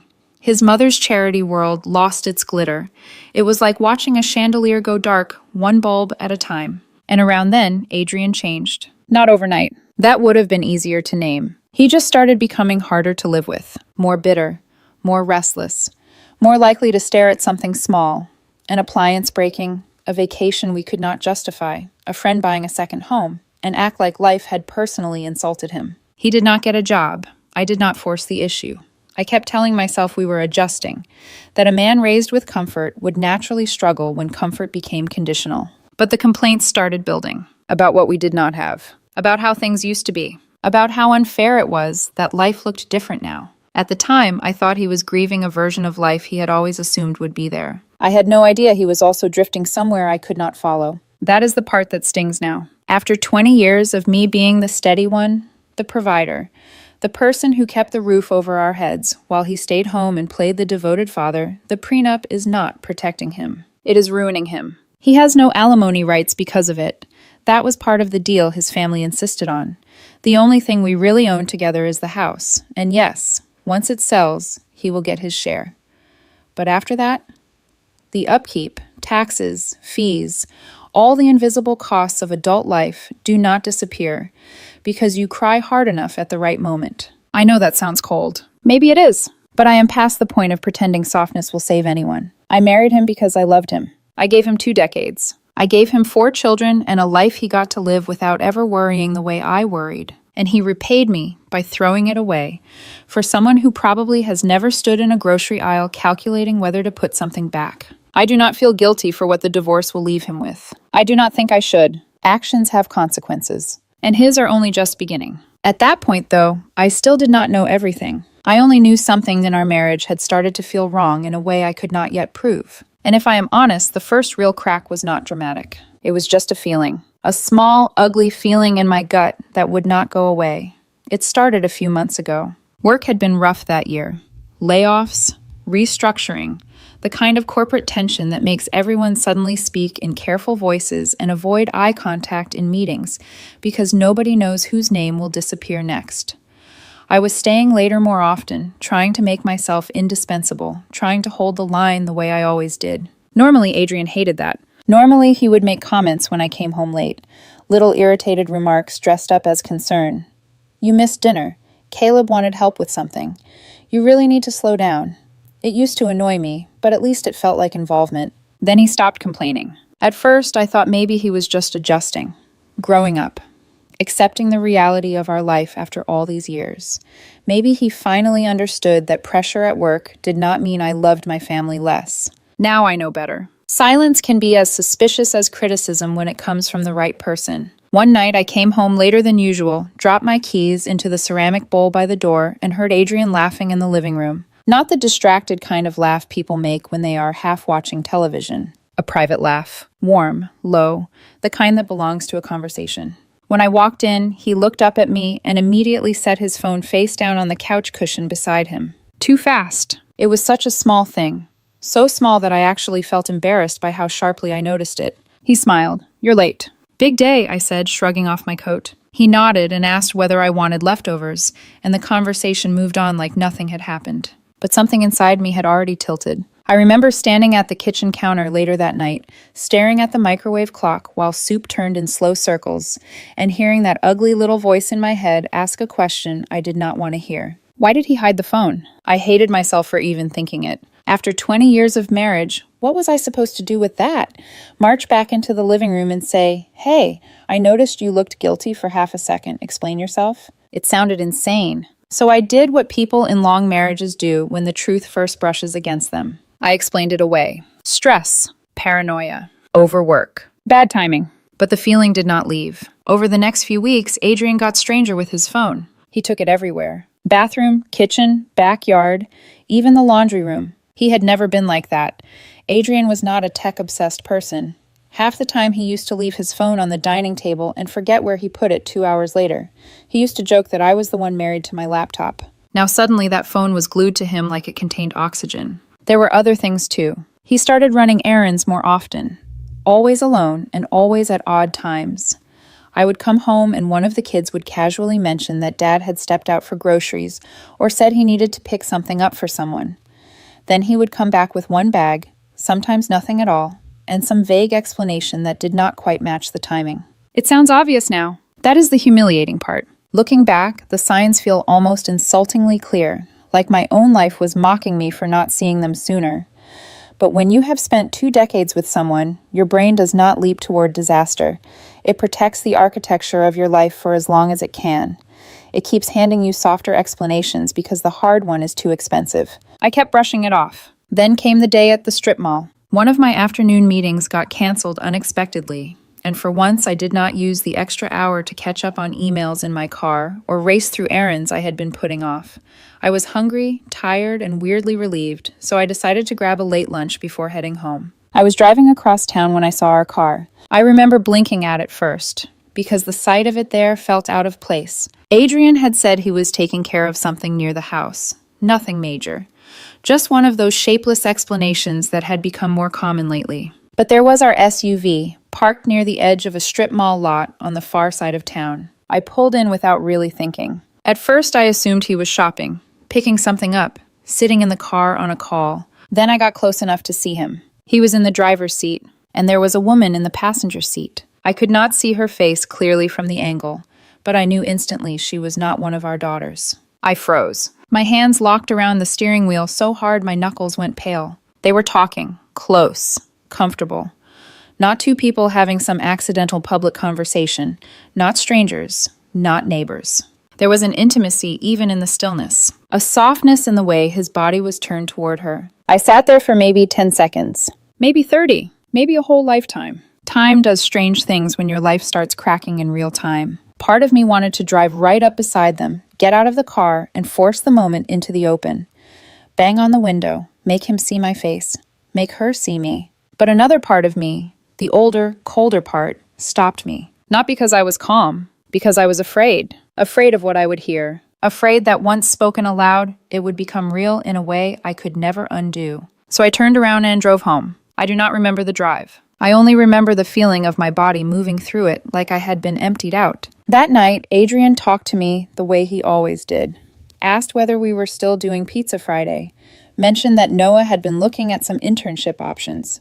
Asked if I wanted to watch something after dinner. His face looked familiar. His voice sounded familiar. But everything underneath it felt counterfeit. Every smile. Every ordinary question. Every easy little domestic gesture. It was like living with an actor wearing my husband's skin. I could not keep pretending after that. I knew I needed proof. I knew I needed the truth in a form that could not be smiled away. A few nights later, Adrian left his phone charging on the kitchen counter while he showered upstairs. I I stood in that kitchen, staring at it for a full minute before I touched it. I am not proud of what I did. I am also not sorry. I picked it up and entered the password. It had not changed. That hurt more than it should have. Something about the familiarity of it, the routine, the confidence, as if he had never truly considered I might look because I was too predictable, too trusting, too occupied, keeping our lives together to imagine he was capable of this. The messages were all there. Dozens of them. Maybe hundreds. The woman's name was Vanessa. I still hate that name in a way that makes no sense because the truth is, she was not the one who made vows to me. But betrayal always wants a face, even when the real wound has another name. I opened the thread and felt the ground drop out from under me. They had been seeing each other for months. The messages were not cautious. That was one of the worst parts. There was no effort to conceal emotion, no trace of guilt in the words. They were flirtatious, smug, intimate, full of private jokes and disgusting little references to nights I had thought he was home late because of errands or traffic, or one of the million stupid lies people use when they think they are smarter than the person trusting them. Can't stop thinking about last night. You looked so good today. Miss you already. There were pictures too. Nothing explicit, but enough. Enough to confirm hotel rooms, afternoons together, the kind of body language that only exists when two people believe they are entitled to each other. I stood there in my own kitchen with my husband's phone in my hand and felt like I was going to pass out. My heart was pounding so hard it made me nauseous. I could hear the shower upstairs, running water, the normal sounds of our house. And there I was, standing in the center of my life with proof that my marriage had become a lie while I was still waking up every morning inside it. I put the phone back exactly where I found it. Then I walked outside because I could not breathe. The night air felt cold and damp. I do not know how long I stood in the backyard. Long enough for the grass to soak through the edge of my shoes, long enough for the anger to start pushing through the shock. When I finally came back inside, Adrian was downstairs with wet hair and clean clothes, toweling the back of his neck like any other night. He looked at me and smiled. Actually smiled. Movie later? He asked. That is the thing I still cannot get over. Not just the cheating, the ease, the performance, the ability to look me in the eye and behave like everything was normal while another woman's messages were still warm on his screen. That night I did not confront him. I lay in bed beside him in the dark and stared at the ceiling while he slept, or pretended to sleep. I do not know anymore. I just remember the distance between our bodies feeling larger than the room. Part of me wanted to shake him awake and scream. Ask why. Ask how long. Ask whether he ever once thought of my face while he was in her bed. But another part of me had already crossed into something quieter and more dangerous. Clarity. The next morning I left the house like I was going to work, parked a few blocks away, and sat in my car with both hands on the wheel until I found the nerve to call a divorce attorney. I did not cry on the phone. I did not ramble. I said my husband had been having an affair. I had proof, and I needed to know what to do next. She met with me that afternoon. She was calm, smart, and direct in a way that made me feel steadier, just sitting across from her. She walked me through the basics first, then the practical realities, then the part that mattered most. Do not confront him yet, she said. I remember nodding, though every cell in my body wanted the opposite. She told me the messages were a start, but I needed to think clearly. Gather everything. Bank records, screenshots, dates, anything that showed a pattern. Anything that might matter once emotions started turning facts into arguments. Be strategic, she told me, not emotional. I hated how much sense that made. So for the next week, I pretended. I made coffee, answered emails, discussed dinner plans, listened to Adrian talk about nonsense while quietly gathering evidence in the margins of our life. I screenshotted messages, pulled financial records, checked location history, compared withdrawals and purchases against the times he claimed to be running errands. I felt like a detective in my own marriage, like a trespasser in my own home. It was the worst weeks of my life. Every normal interaction became unbearable because now I knew exactly what was underneath it. Every time he touched my shoulder in passing or asked whether I wanted tea, something inside me recoiled. By the end of the week, I had enough. My lawyer filed the papers. The next morning, Adrian got served. I will never forget his face when he opened the envelope. The confusion first, then shock, then a flash of fear so naked it almost made me sick. He looked up at me from the dining table, papers trembling slightly in his hand. Evelyn, he said, like my name itself could stop what was happening. What is this? I had imagined that moment 100 different ways. I thought maybe I would scream. Maybe I would list every lie. Maybe I would say something vicious and unforgettable. Instead, all I said was, I know. That was it. 2 words. but they landed harder than anything else could have. His mouth opened, then closed. For a second, he just stared at me. And for the first time in months, maybe years, I felt something close to control. Not peace, not relief, but control. What I did not know then was that serving him was only the beginning. Because I still thought the affair was between my husband and me. I had no idea yet how far the damage had already spread inside my own family. I made one mistake at the beginning. I thought I could keep it contained. As strange as that sounds, even after everything I had seen on that phone, even after the humiliation of standing in my own kitchen realizing my husband had been living a second life right under my nose, my first instinct was still to protect our children. I did not want them dragged into this.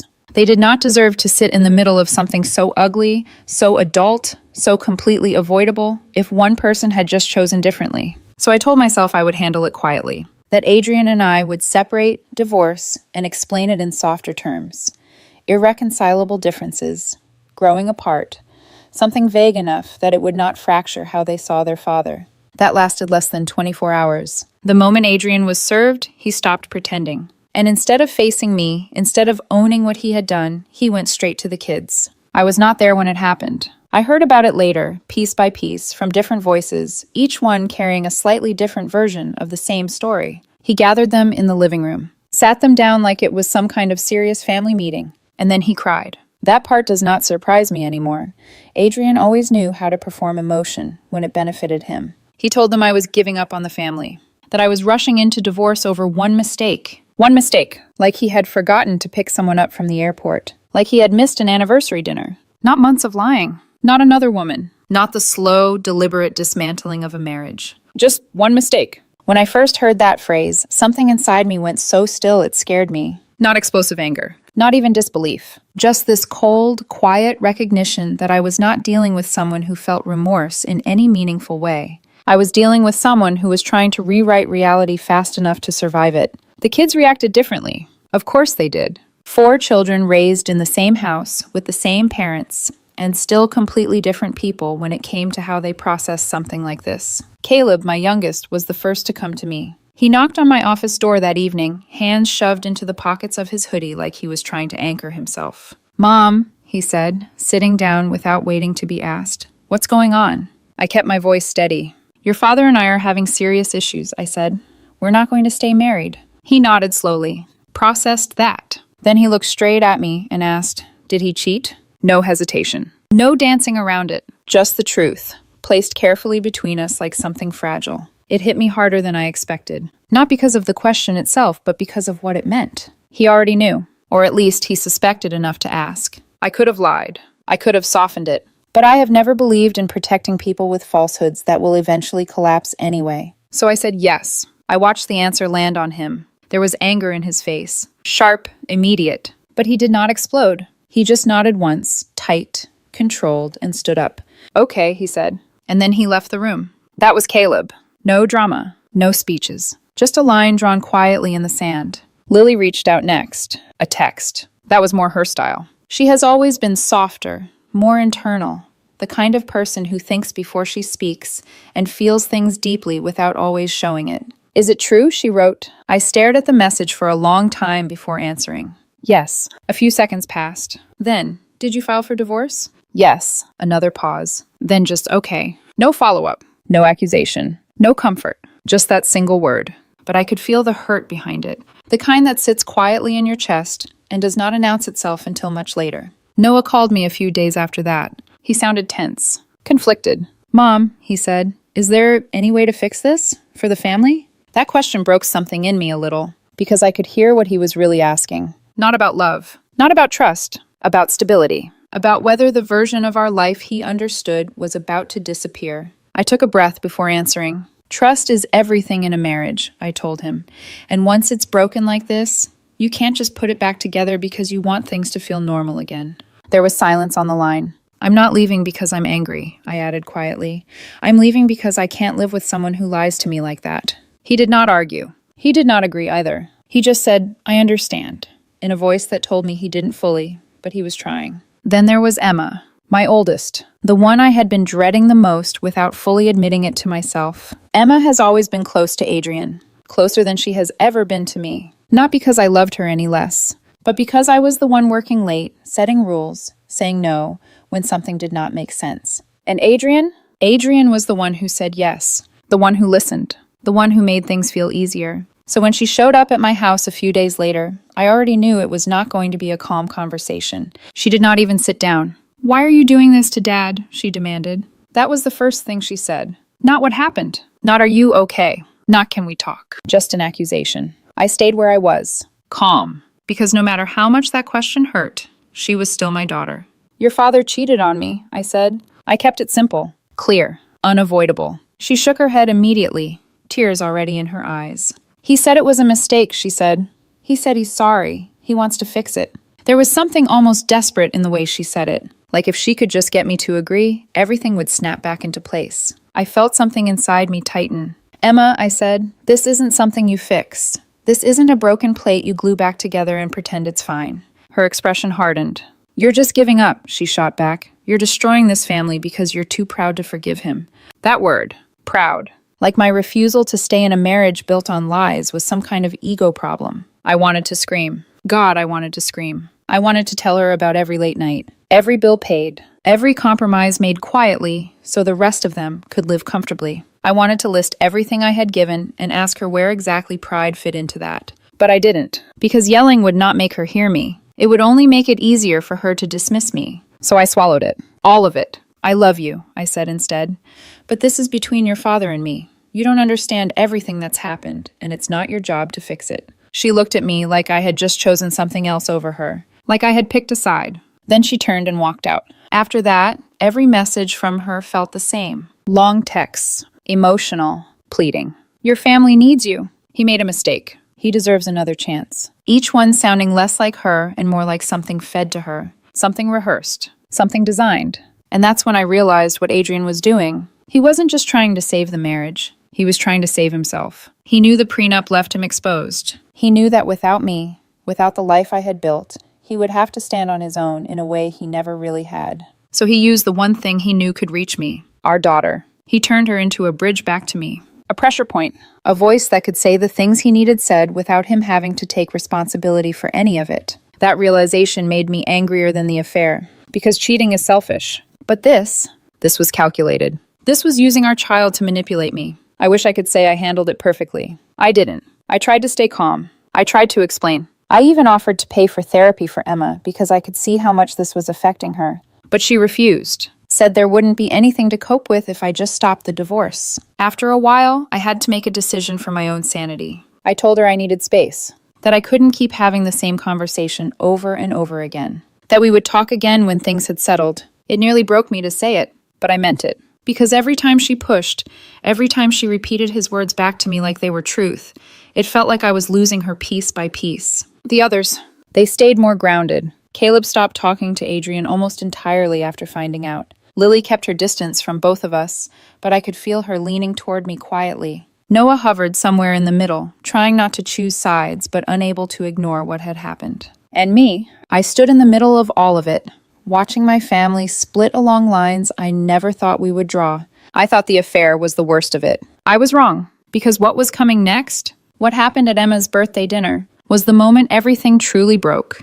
Emma turned 20 a couple of weeks later, and somehow, despite everything that had already happened, I still believed we could get through one night without it turning into a disaster. That was my second mistake. I planned something small. Nothing elaborate, nothing performative, just a quiet dinner at my house. Pizza, a cake, the kids, and that was it. Emma has never liked big parties. She prefers things simple, contained, familiar. I wanted to give her that, even if everything else in our lives was falling apart. I knew it would be uncomfortable. Of course I did. It would be the first time Adrian and I were in the same room since I filed for divorce.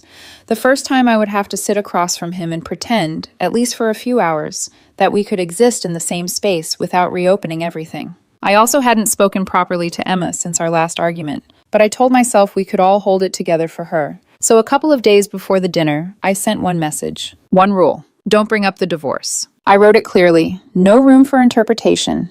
This night is for Emma. We can deal with everything else later. Emma didn't reply. Adrian didn't either. Looking back, that silence should have told me everything. The day of the dinner, I kept busy, cleaning, setting the table, checking the oven even when there was nothing in it yet. Small, pointless movements to keep my mind from spiraling. The kids started arriving one by one. Caleb showed up first, hands in his pockets like always, giving me a quick hug that lingered just a second longer than usual. Lily came next, quieter, her smile soft but careful. Noah arrived not long after, offering to help with drinks, trying to act normal in that way people do when they are holding tension just under the surface. Emma was already there, sitting at the table, scrolling on her phone. She looked up when I walked in. For a second, I saw something in her expression. Uncertainty. Maybe even regret. But it disappeared so quickly I wasn't sure I hadn't imagined it. Then Adrian arrived. Last, of course. He always had a sense for timing that made an entrance feel intentional. Emma walked in right behind him. And the second I saw them together, something in my chest tightened. Not anger. Not yet. Just a quiet awareness that I had miscalculated this night completely. Adrian smiled at me like nothing had happened. Like we were just two parents hosting dinner. Hey, he said lightly. I didn't respond. Emma didn't look at me at all. We sat down. Dinner started. And for a little while, it almost worked. The kids tried. God, they tried. Caleb made a joke about something ridiculous at school. Noah talked about work. Lily asked Emma about her classes. It was all surface level, safe conversation, the kind people use when they are standing on fragile ground and trying not to shift their weight too suddenly. But you could feel it, that pressure, like the whole room was holding its breath. Every time Adrian spoke, it felt forced. Every time Emma stayed quiet, it felt intentional. I kept my focus on her, on making sure she felt celebrated, even if everything else was off. Then we got to the cake. Candles lit. Lights dimmed slightly. We sang.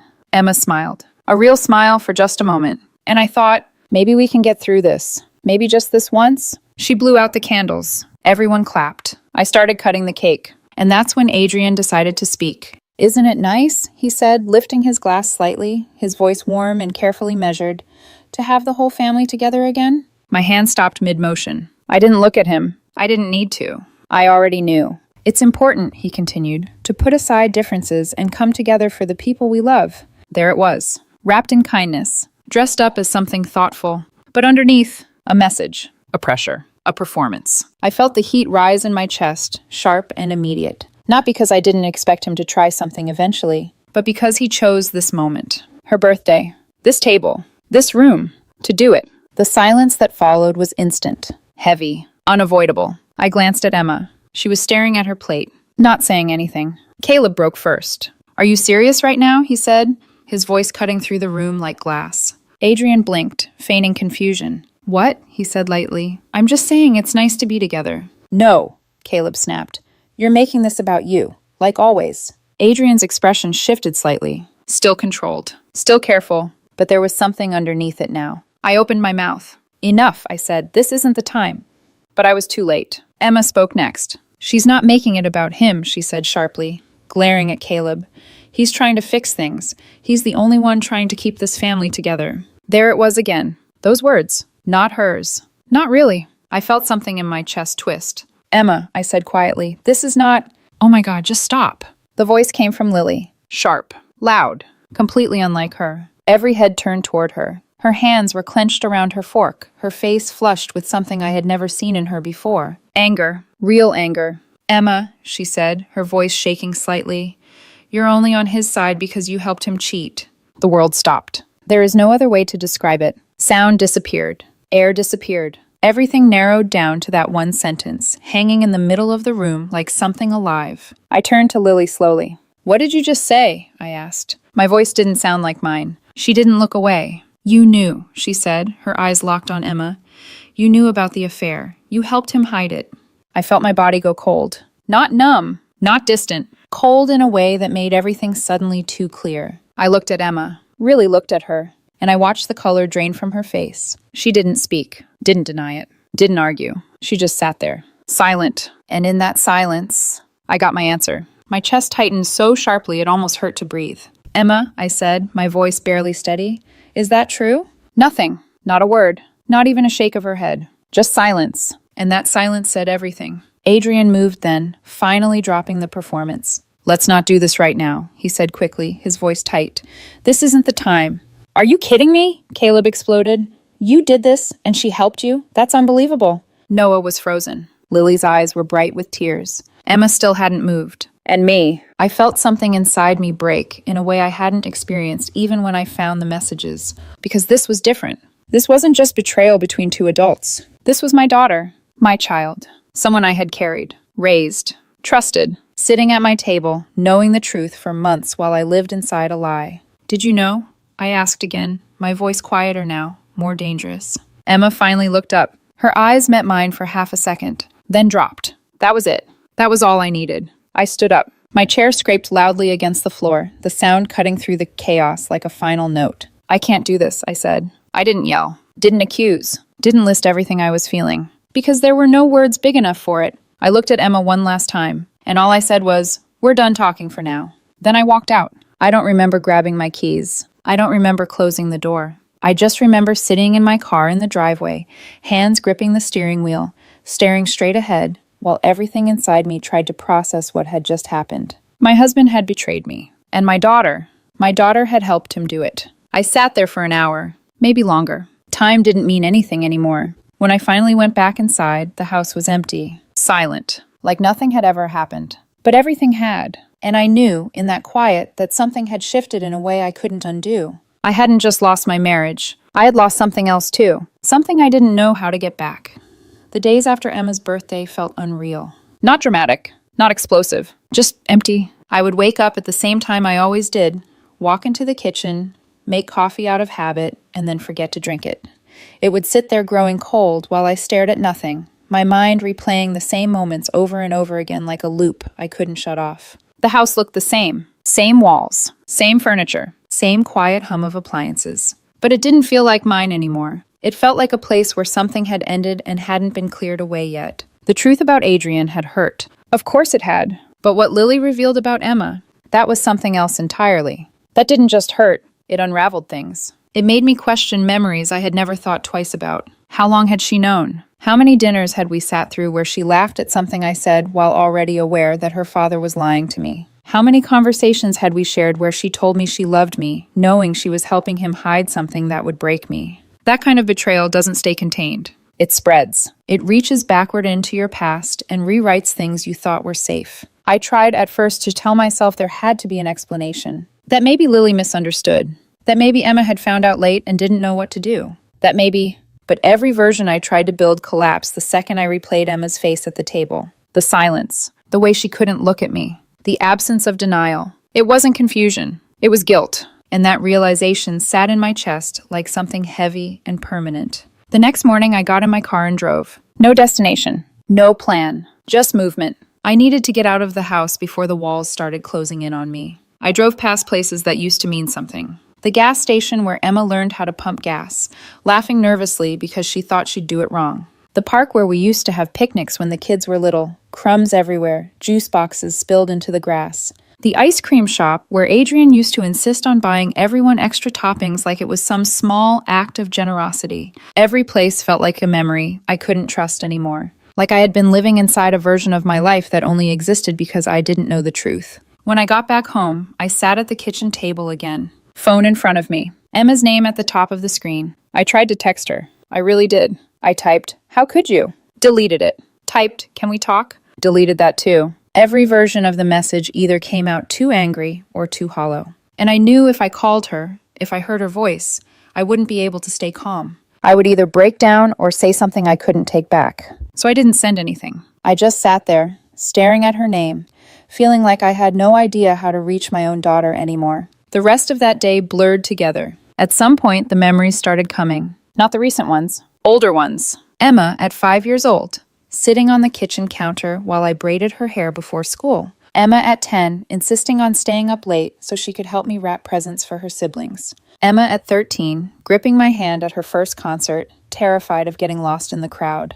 Emma calling me from college, asking for advice about classes, about friendships, about life. All of it felt so real, so solid. And now it all felt like it had a crack running through it. I found myself wondering if I had missed something, if there had been a moment years ago where I could have been a better mother, more present, more attentive, less focused on work. Was that the gap Adrian slipped into? Was that why she chose him so easily? I don't know. I still don't. Maybe I never will. That night I broke. There's no other way to say it. I sat on the floor in my bedroom, back against the bed, and cried harder than I have in years. Not the quiet kind. Not the controlled kind. The kind that comes from somewhere deep and doesn't care how it sounds or how long it lasts. Because it wasn't just about Adrian anymore. It was about Emma. It was about losing something I thought was unbreakable. I had spent so many years being the one who held everything together. The one who stayed steady when things got hard. But there was nothing steady left to hold. I was grieving a version of my family that didn't exist anymore. Eventually, the crying stopped. Not because I felt better, but because there was nothing left in me at that moment. And in that quiet, I realized something. I couldn't fix this. Not right now. Maybe not ever. But definitely not the way things were. I couldn't force Emma to understand what she had done. I couldn't argue her into seeing the truth. And I couldn't let her guilt me into staying in a marriage that had already been destroyed. So the next morning, I picked up my phone. And this time, I didn't overthink it. I typed, "Emma, I love you. But I need space right now. I can't talk about this until I've had time to process everything. I hope you understand." I read it once, twice. Then I sent it. She didn't reply. That hurt. More than I expected. But at the same time, it gave me something I hadn't had in days. A boundary. Something clear. Something I had chosen for myself instead of reacting to everything being thrown at me. For the first time since all of this started, I felt like I had taken a small step back into control. Emma might blame me. She might believe I'm the one breaking the family, but I'm not. I didn't cheat. I didn't lie. I didn't pull our children into something they never should have been part of. Adrian did that, and Emma chose to stand beside him. That's her choice. Just like leaving is mine. I've stopped talking to Adrian completely. Everything goes through my lawyer now. Every message, every document, every step. I don't need to hear his voice. I don't need to listen to explanations that come too late and mean too little. The kids who are still here, they're what I hold on to now. Caleb hasn't spoken to his father since the dinner. He's angry, but he's steady. The other night, he just said, "He screwed up. That's not on you." And hearing that, it reminded me I'm not alone in this. Lily has been quieter, but she checks in. Small things. A text. A hug. The kind of support that doesn't ask for anything in return. Noah is still somewhere in the middle, trying to make sense of it all without choosing sides. I don't push him. He'll find his way. As for Emma, I don't know what happens next. Maybe one day she'll see it clearly. Maybe she won't. Maybe we'll find a way back to each other. Or maybe this is something that changed us permanently. I don't have an answer for that. All I know is this. I won't stay in a life built on betrayal just to keep the appearance of a family intact. I won't carry guilt that isn't mine. And I won't let anyone, not even my own child, convince me that loving someone means accepting disrespect. Right now, I'm taking it one day at a time. That's all I can do. And for the first time in a long time, that feels like enough. My name is Natalie Brennan, and I'm 29 years old. For most of my life, I wasn't really a daughter. I was a background noise, the extra chair at the table, the second child people forgot to ask about, the one who existed quietly while my older brother, Brandon, took up all the space in the room. If you looked at our family from the outside, you wouldn't notice it right away. It wasn't loud. It wasn't obvious. It was subtle. The way my parents' eyes followed him when he spoke, the way their smiles widened just a little more when he walked into a room, the way every conversation somehow circled back to him, even when it had nothing to do with him. And me? I learned early how to shrink, how to speak less, need less, expect nothing. Because expecting something only meant being disappointed. I remember one Christmas when I was 9. I had wanted a Lego space station set more than anything. I'd circled it in the catalog, left hints everywhere, talked about it for months. That morning, I tore through my presents with shaking hands. Clothes that didn't fit, a book I didn't want, socks. And then Brandon opened his. The Lego set. My Lego set. My mother clapped her hands like she'd just pulled off something magical. "Oh, we knew you'd love it, sweetheart."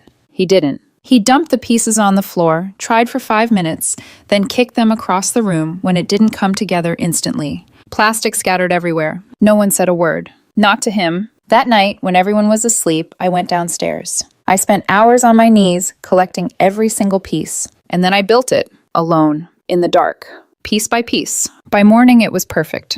And when Brandon saw it, he smiled and said, "Told you I could do it." My parents believed him. Of course they did. That was my role. To do the work, and let him take the credit. That never changed. Not when I brought home perfect grades.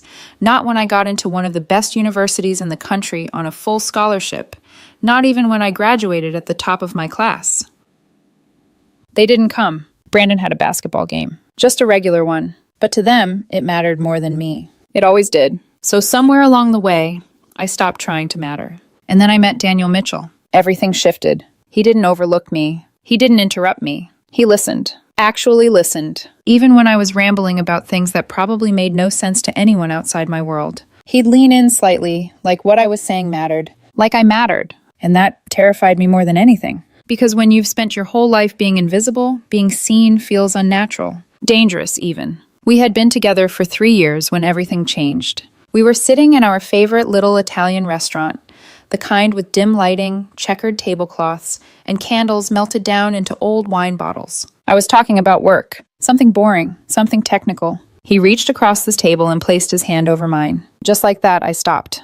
"Natalie," he said softly. There was something different in his voice. Something steady. Certain. "I love you." My heart stuttered. "I love you too." He took a breath. "I know this isn't how it's supposed to happen," he continued. "I know there's some script people expect, but I also know you." My fingers tightened around his. "You spend your whole life waiting to be chosen," he said, "and I don't want you to wait anymore." He reached into his jacket and pulled out a small box. Not a ring, a watch. Simple, elegant, timeless. "I don't want a life without you in it," he said, his eyes locked on mine. "Will you marry me?" For a second, I couldn't breathe, because this wasn't just a proposal. This was someone choosing me. Not out of obligation, not out of habit, but because they wanted to. And suddenly, all those years of being second, of being overlooked, of being invisible, they cracked. Just a little. Tears blurred my vision. I nodded, then laughed through it. "Yes," I whispered, "yes." The restaurant erupted around us. People clapping, smiling, celebrating. But all I could focus on was him, because for the first time in my life, I wasn't in the background. I was the moment. And for a little while, I let myself believe that maybe, just maybe, this was the beginning of something different. But there was one thing I couldn't ignore. One shadow that followed me no matter how far I tried to step into the light. My family. Because loving Daniel was easy. Building a life with him felt natural. But bringing him into my world? That was something else entirely. And deep down, I already knew. The moment our two families sat down at the same table, everything was going to break. Telling Daniel's parents about our engagement felt like stepping into a different universe. A better one. We sat in their dining room. Warm lighting, soft music in the background. The kind of place where conversations didn't feel like competitions. His father, Robert Mitchell, stood up the moment we walked in, pulling me into a hug so genuine it caught me off guard. "Welcome to the family," he said, like it wasn't even a question. Not if, just already decided. His mother held my hands longer than necessary, her smile soft, her eyes kind in a way I wasn't used to. "You make him calmer," she said. That's how I knew. No interrogation, no judgment, no comparison, just acceptance. It felt unreal, like I was waiting for something to go wrong. But nothing did. Not that night. The problem came when they suggested something simple. "Let's have dinner with your parents," Robert said. "We should celebrate properly, bring both families together." And just like that, the air shifted. Daniel noticed immediately. His hand found mine under the table. "You don't have to," he said quietly. But I shook my head. Because some part of me, a stupid, stubborn, hopeful part, still wanted them to see me. Just once. Just this one time. So I said yes.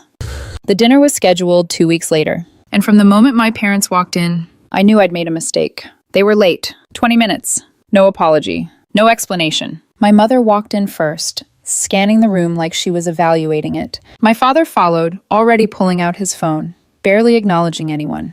And then, of course, Brandon, smiling, confident, like the room had been waiting for him. Daniel's parents stood to greet them. Polite, warm, trying. But my family didn't mirror it. They never did. We sat down, and for the first 10 minutes, no one asked me a single question. Not about the engagement. Not about the wedding. Not about anything. Every conversation circled back to Brandon. His job. His apartment. His potential. Daniel's father listened, quiet, observant. I could see it in his eyes. He was already understanding everything. And then, my mother dropped it. "Oh," she said casually, sipping her wine. "Brandon just got engaged too." My stomach tightened. Daniel's hand stiffened around mine. "That's wonderful," his mother said kindly. "When's the wedding?" My mother smiled. Bright, proud. June 15th. Everything stopped. Because June 15th was our date, the one we'd booked months ago, the one I had told them about, repeatedly. "That's our wedding day," I said. Quiet. Controlled. She blinked. "Oh. Like it was a minor inconvenience. "Maybe you could move yours," she added, waving her hand lightly. "Sophia's family has a very tight schedule. June is really the only time that works." For a second, I thought I misheard her. Move my wedding. For him. Again. Always him. Daniel's grip tightened. I felt his anger before he even spoke. But he didn't. Because his father did. I don't think that's appropriate, Robert said calmly. His tone wasn't loud, but it carried. They've had this date secured for months. Plans have been made, commitments honored. My father leaned back in his chair, that familiar condescending smile spreading across his face. With all due respect, he said, in our family we prioritize certain traditions. Brandon is the eldest. His wedding naturally comes first. Naturally. Of course. I stared at them. Really stared. And something inside me shifted. Not shattered. Not broken. Just settled. Like a final piece clicking into place. Because this wasn't new. This wasn't surprising. This was who they were. Who they had always been. And suddenly, I wasn't hoping anymore. Daniel's father nodded once. Slowly. I see, he said. And in those two words, there was a quiet judgment. The kind that didn't need to be spoken out loud. Dinner ended shortly after. My parents left first. No goodbye. No acknowledgement. Already laughing about something on the way out. Probably Brandon. Always Brandon. That night, I sat on the edge of our bed, still in my clothes, still replaying it, over and over. Daniel sat beside me, silent for a long moment. They're not going to change, he said finally. I knew that. I had always known that. But knowing something and accepting it are not the same thing. We're keeping our date, I said. He turned to me immediately. Of course we are. I let out a breath I didn't realize I was holding. And for the first time, there was no hesitation, no doubt. No quiet voice in my head asking if I should compromise. Because something had changed. Not them, me. I think, I said slowly, I've spent my whole life trying to be chosen by people who already decided I wasn't worth choosing. Daniel didn't interrupt, didn't correct. He just listened. I'm done doing that. The words felt strange, heavy, but right. He reached for my hand again. You don't have to prove anything to them, he said. I know. And this time, I meant it. Because the truth was, I didn't need them to choose me anymore. I already had someone who did. And a family that would. But what I didn't know yet was that this wasn't the end of it, because while I was letting go of them, they were already planning something else, something deliberate, something calculated. And by the time I found out the truth, it was already too late for them to take it back. For the first time in my life, I stopped reacting and started observing. It wasn't a dramatic decision, no big speech, no confrontation, just quiet attention. The kind you develop when you realize the story you've been told your entire life might not actually be true. Because once I stopped trying to win their approval, I started noticing things I had ignored before. Little cracks, small inconsistencies, details that didn't quite line up. And when you look closely enough, even the most perfect illusion starts to fall apart. Brandon's successful job? It wasn't what my parents made it sound like. I did a little digging, nothing extreme. Just looking at public information. Company listings, a few casual questions through mutual contacts. He wasn't some rising star. He was barely holding on. A mid-level sales position at a company no one really talked about, and not in a good way. 2 months before the dinner, he had been placed on a performance improvement plan, which in normal terms meant he was one step away from being fired. The big promotion my parents kept bragging about didn't exist, not even remotely. His luxury apartment, also not real. At least not in the way they described it. It was real, but so was the $1,000 monthly support my parents were quietly sending him. The same parents who told me they couldn't afford to help with my tuition. The same parents who didn't even show up to my graduation. And then there was Sophia, his fiancée. At first glance, she fit perfectly into the image. Beautiful, polished, confident. The kind of woman who knew how to walk into a room and make people look twice. But if you listened closely, really listened, you'd notice something else. She didn't ask about Brandon's personality. She didn't care about his work ethic. She didn't talk about their future together in any meaningful way. She asked about assets, connections, investments. What kind of network does your family have? Are your parents involved in any partnerships? Do they have holdings outside of real estate? Not once did she ask, is he kind? Is he loyal? Is he someone I can trust? Because that wasn't what she was there for.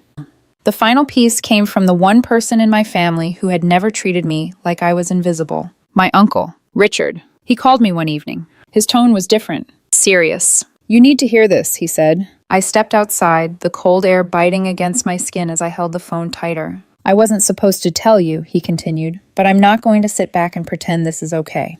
My stomach tightened. What happened? There was a pause. And then, I heard Brandon talking to your parents about the wedding date. My breath caught.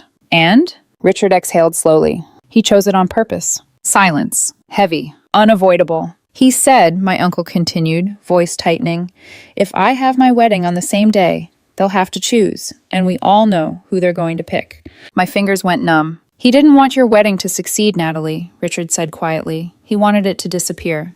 Disappear. Like I had my entire life. He laughed about it, my uncle added. Said he couldn't have people paying attention to your event when they should be focused on his.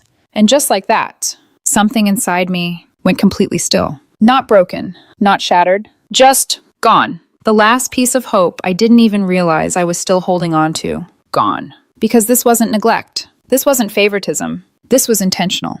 Calculated. Deliberate. No. After I hung up, I didn't cry. I didn't scream. I didn't call them. I didn't confront anyone. Instead, I sat there, and I thought for a long time. And somewhere in that silence, a different version of me started to take shape. One that didn't beg, didn't chase, didn't try to fix something that was never meant to be fixed. When I walked back inside, Daniel looked up immediately. He saw it.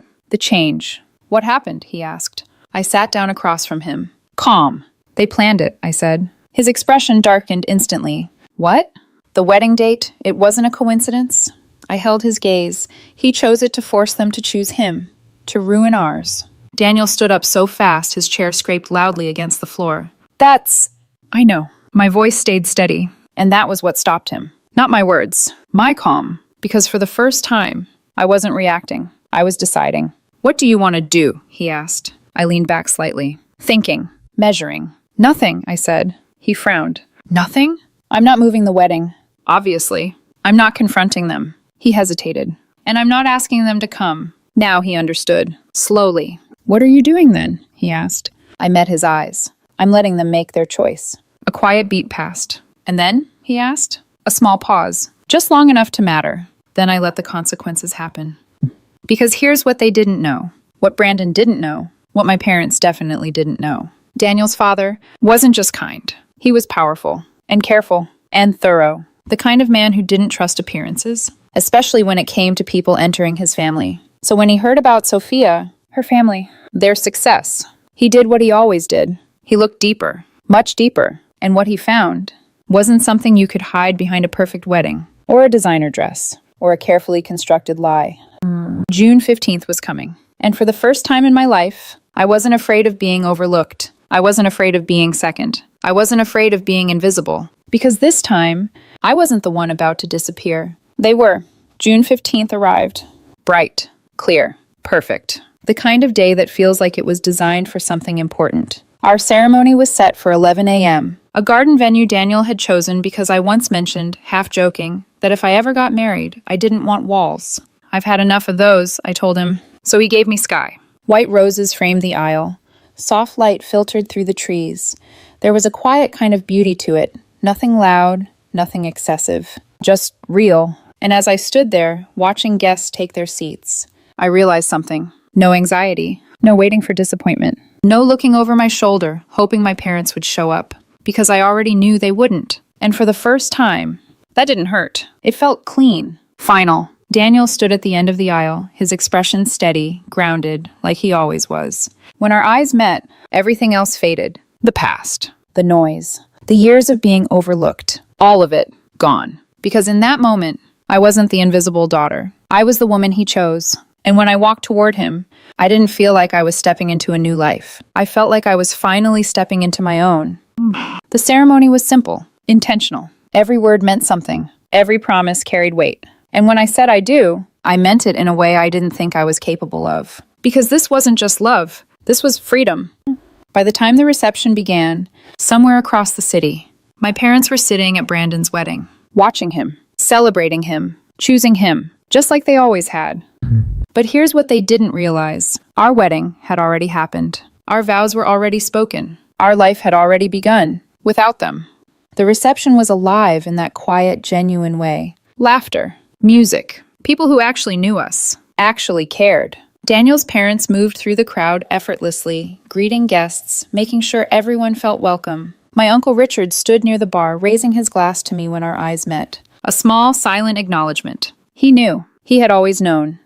It was around 4 p.m. when everything shifted. A subtle change at first. Voices near the entrance. Movement. Then, silence. The kind that spreads without anyone needing to say a word. I turned. And there they were. My parents. Brandon. Sophia. Still dressed in their wedding attire. Still carrying that same energy. That same intention. They hadn't come to celebrate. They hadn't come to fix anything. They had come to finish something. My mother spotted me immediately. Her smile stretched wide as she walked forward. Too wide. Too sharp. "Oh, Natalie," she said, loud enough for everyone nearby to hear. "What a sweet little gathering." The words were soft, but the tone wasn't. "We just came from Brandon's wedding," she continued. "It was absolutely stunning. The venue, the guests, everyone important was there." Of course they were. Brandon stepped forward, adjusting his cufflinks like he was still the center of attention. "Sorry you couldn't make it," he added casually. "Family obligations, you know how it is." A few guests shifted uncomfortably. Daniel's hand tightened around mine. But I didn't move. I didn't react. Because I had already seen this coming. Sophia looked around, her gaze sweeping over the decorations, the space, the people. "This is charming," she said with a small laugh. "Very intimate." Intimate. Like it was a downgrade. Like it was something lesser. They were trying to humiliate me. Again. On my wedding day. In front of my new family. I saw Daniel's mother start to stand. Saw the tension in Richard's shoulders. But before anyone could speak, another voice cut through the air. "Excuse me." Calm. Measured. Impossible to ignore. Daniel's father. Robert Mitchell. He stepped forward slowly, adjusting his jacket as he approached. "I don't believe we've been properly introduced," he said. My parents turned. And I watched as recognition hit. Hard. Because they knew who he was. Everyone did. My mother's expression shifted instantly. Polished. Careful. "Oh, Mr. Mitchell," she said quickly. "What a pleasure. I'm Natalie's mother, and this is my eldest son, Brandon, and his wife, Sophia." Robert nodded once. His gaze moved from Brandon to Sophia, lingering, calculating. "Ah," he said. "Yes, I've heard quite a bit about you." Sophia smiled, lifting her chin slightly. "My father owns Giordano Motors," she said smoothly. "We're one of the largest dealership chains in the region." Robert's expression didn't change, not even slightly. "Interesting," he replied. A pause, just long enough to shift the air again. "Because I had my team look into Giordano Motors recently." And just like that, everything stopped. Sophia's smile flickered. Just for a second, but it was enough. "Standard practice," Robert continued calmly. "When someone is about to marry into my extended family, I like to understand who we're dealing with." My parents froze. Brandon's confidence slipped. Barely, but noticeably. "And what we found," Robert went on, "was quite concerning." The room went completely silent. Every guest watching. Every breath held. "Your father's company," he said, looking directly at Sophia, "isn't thriving." A beat. "It's collapsing." Her face drained of color. "Massive debt," he continued. "Hidden losses. Financial manipulation that's already drawn attention from regulators." A ripple moved through the crowd. Soft gasps. Whispers. "You're approximately 18 months away from total insolvency," he added. "Possibly less." "No," Sophia snapped, her voice sharp. "That's not—" "And yet," Robert cut in smoothly, "you chose to marry into a family you believed had money." His eyes shifted to Brandon. "Cool. Precise. The problem is—" Another pause. "You don't." My mother made a small, strangled sound. Brandon's mouth opened. Closed. Opened again. Nothing came out. "You took out a second mortgage to fund this wedding," Robert continued, now addressing my parents.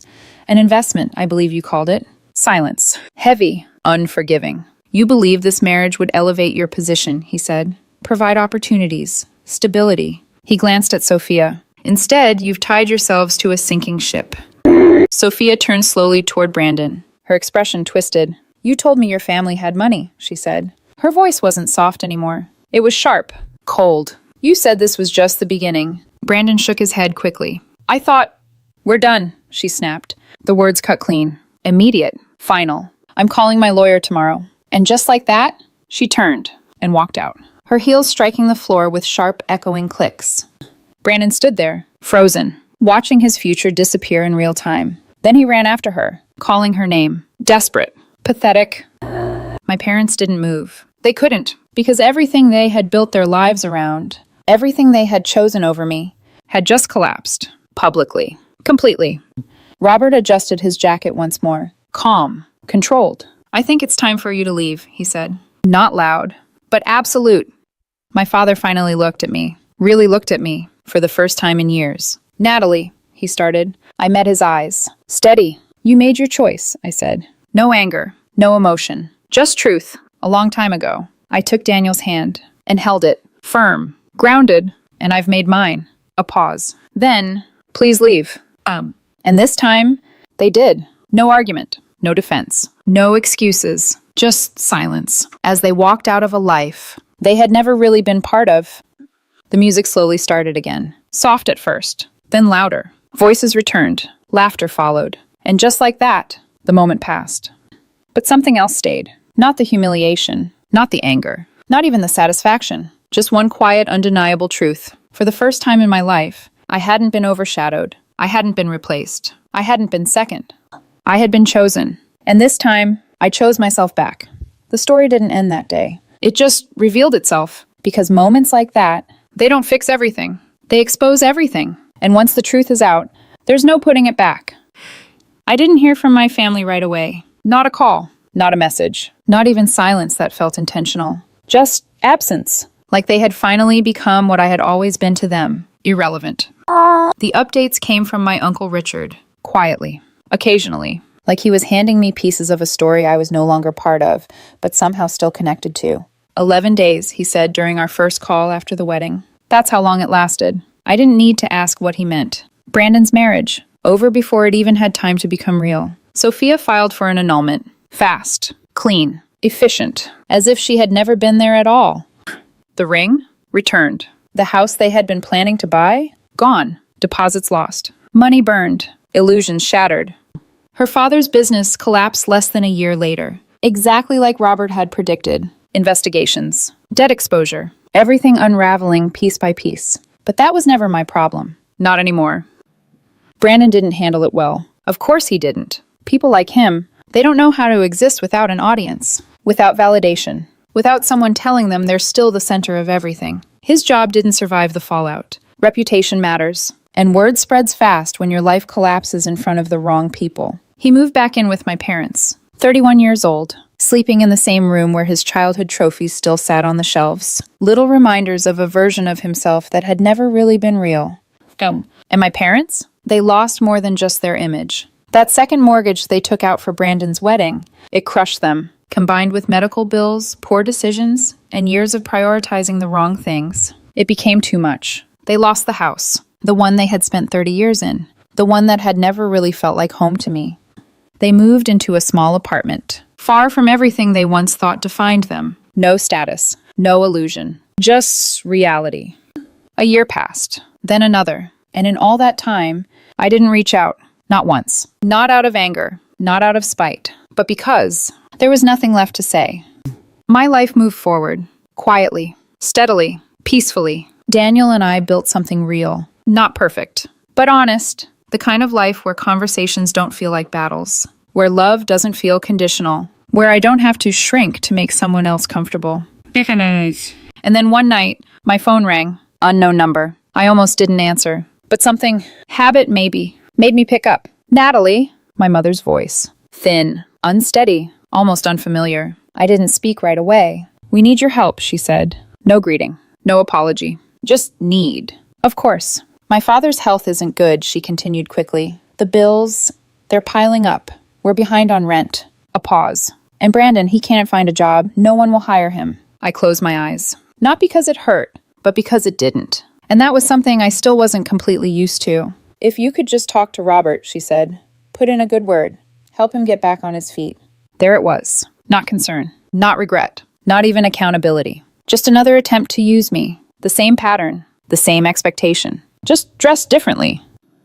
I let the silence stretch. Long enough to matter. Long enough for her to feel it. Then, no. The word landed clean. Sharp. Final. What? She whispered. I won't call Robert, I said calmly. I won't give you money. Her breathing hitched. Natalie, please. The choices you made, I continued, my voice steady. The investments you placed. Those are yours to live with. A pause. You chose Brandon, every time. Another silence. Thicker now. Heavier. You don't get to come back now and ask me to fix what you built. I could hear her crying. Soft. Broken. But it didn't reach me. Not anymore. You are my parents, I said quietly. That's a fact. I opened my eyes, looked around my home. at the life I had built, at the man who had chosen me. At some point, though, that stopped meaning anything else.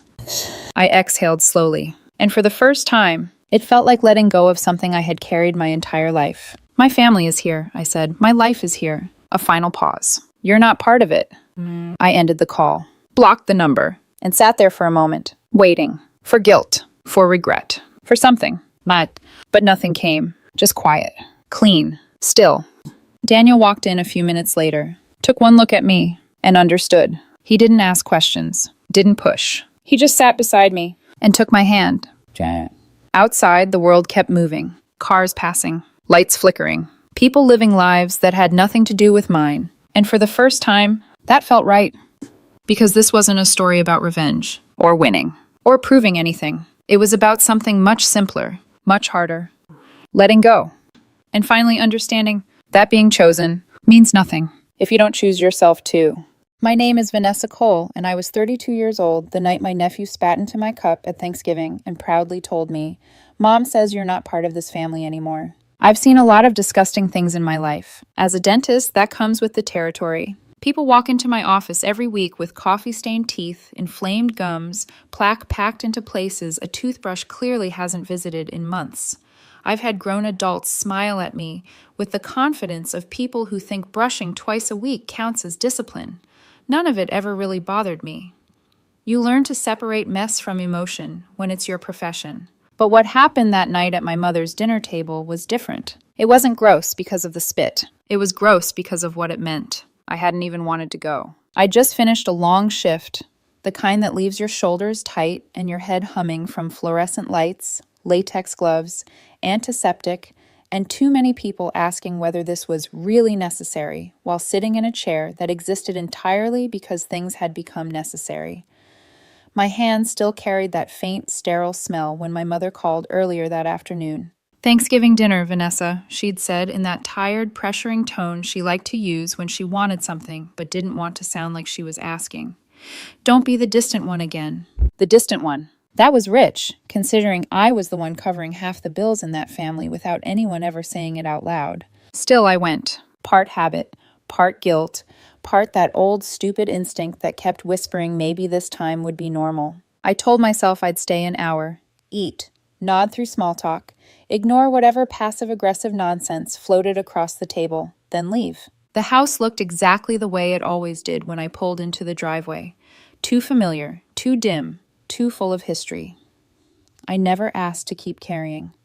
The porch light flickered.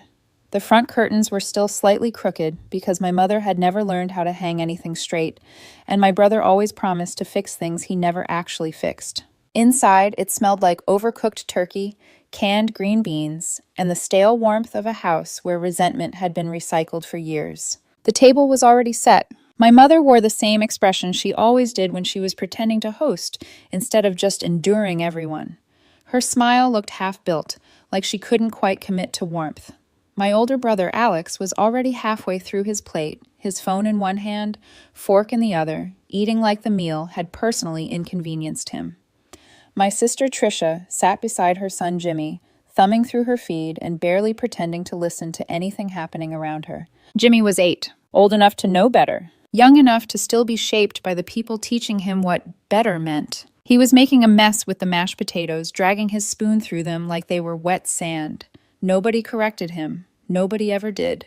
I took my seat and kept things polite, asked how everyone was. No one asked me back. That part was normal. I should have known that when disrespect becomes routine, people stop even bothering to hide it. For the first 10 minutes, the conversation drifted in that dead, pointless way. Family dinners sometimes do, when no one actually likes each other enough to be honest. My mother commented on the weather. Alex snorted about gas prices. Trisha rolled her eyes at something on her phone and muttered that people were idiots.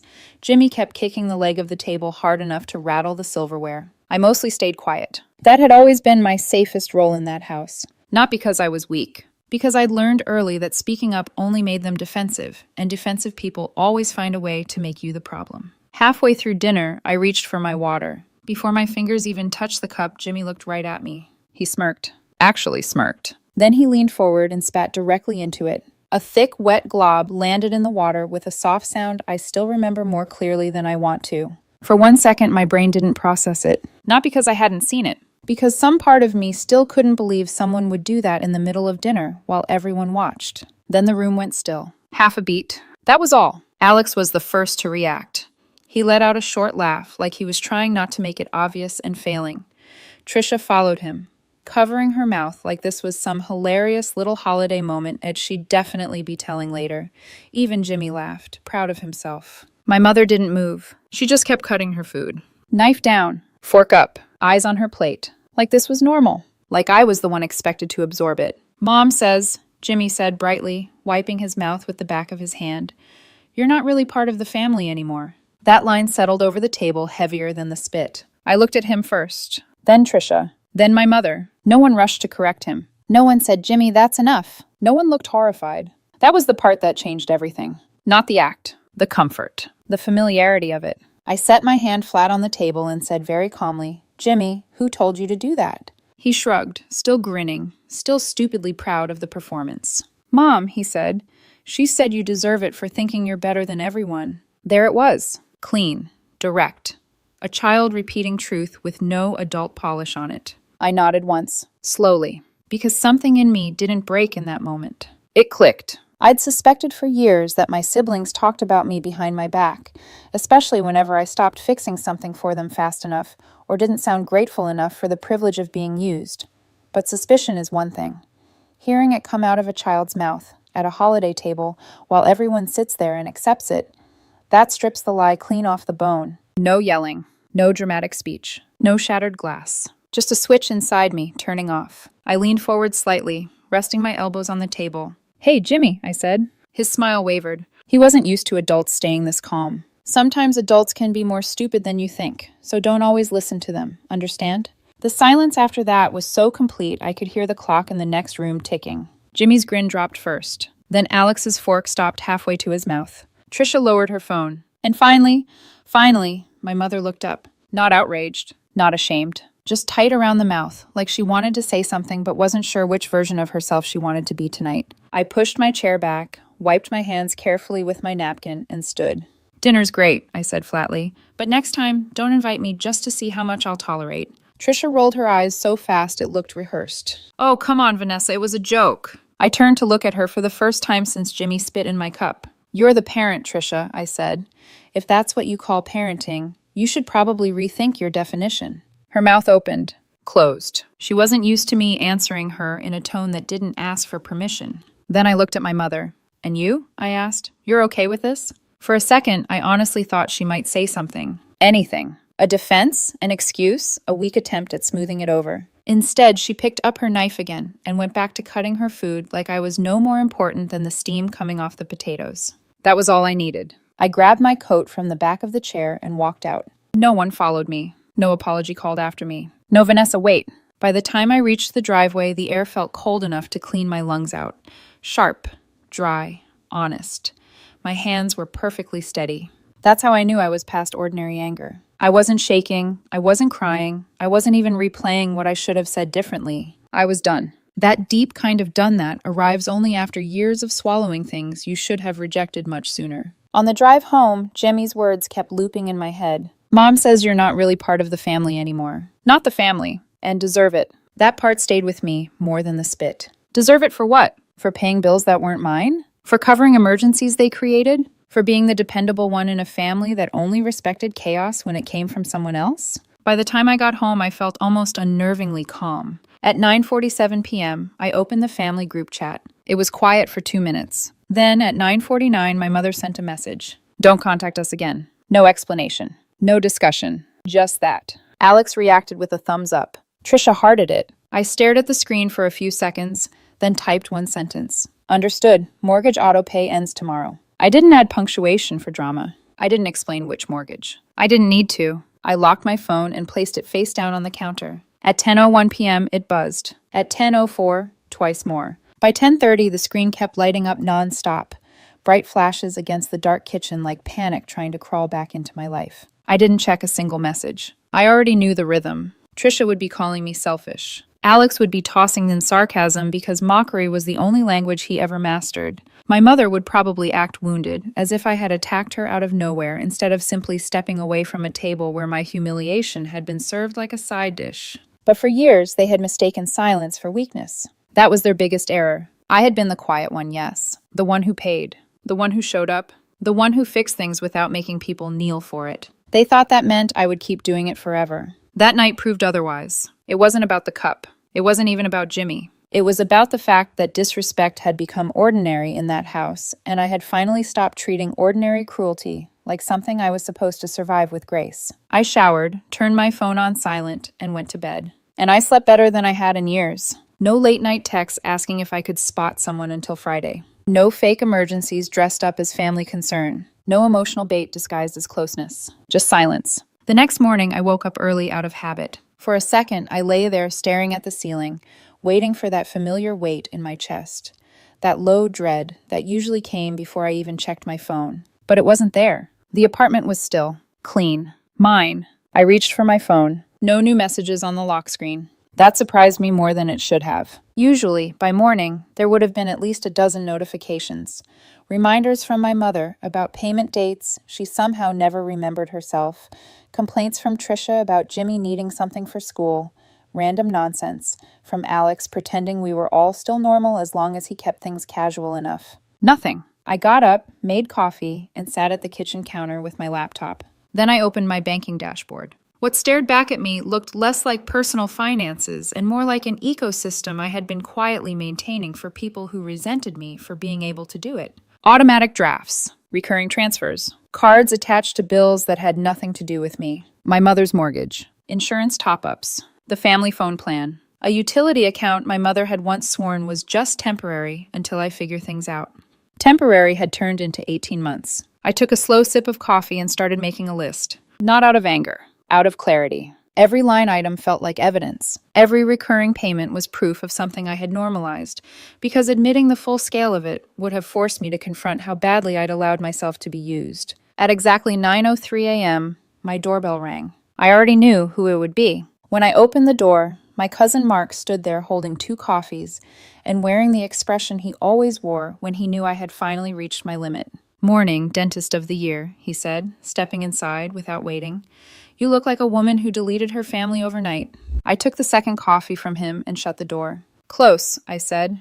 "They deleted themselves. I just stopped cushioning the landing." He grinned. "About time." Mark followed me into the kitchen like he belonged there, set his coffee on the counter, and looked at the open banking dashboard on my laptop. For a second, he said nothing. Then he let out a low whistle. "Vanessa," he said, leaning closer to the screen, "this is not helping your family. This is financing an entire ecosystem of dysfunction." I gave a dry laugh. Nice to know my unpaid second career has a title. He pulled out a chair and sat down, already in work mode. Mark was the kind of person who made chaos look embarrassed for showing up. He was an accountant, sharp in that quiet way that didn't waste energy pretending to be impressive. He'd been telling me for years that what I called helping out had crossed the line into enabling a long time ago. I usually brushed him off.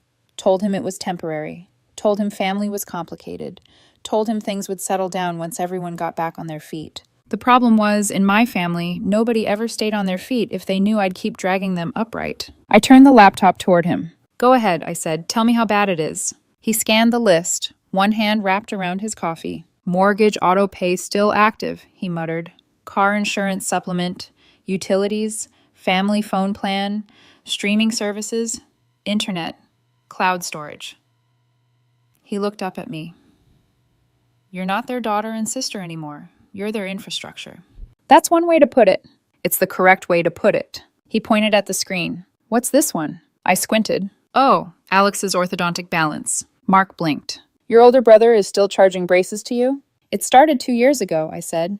"He was short that month. Then it became another one of those things that never quite got transferred back." He leaned back slowly. "I need you to hear how insane that sounds when said out loud." "I'm hearing it." "No," he said. "You're hearing it like a person who's been boiled alive slowly enough not to notice the temperature." That made me laugh, but only because he wasn't wrong. He reached for a notepad from the junk drawer like he already knew where I kept things. "We do this in order," he said. "Anything tied to your personal cards gets cut first, then auto pays, then shared accounts, then anything with login access they can still exploit later. I stared at the screen for another second. I expected to feel guilty, panicked, something. Instead, all I felt was this strange, steady focus. The same one I had at work during a difficult procedure, when hesitation only made things worse and precision was the only mercy left. All right, I said, let's do it. The first call was the mortgage account. I put it on speaker. The hold music was cheerful in the way hold music always is, like it had never met a real human problem in its life. Mark scribbled notes while I waited, then nudged the paper toward me when a representative finally picked up.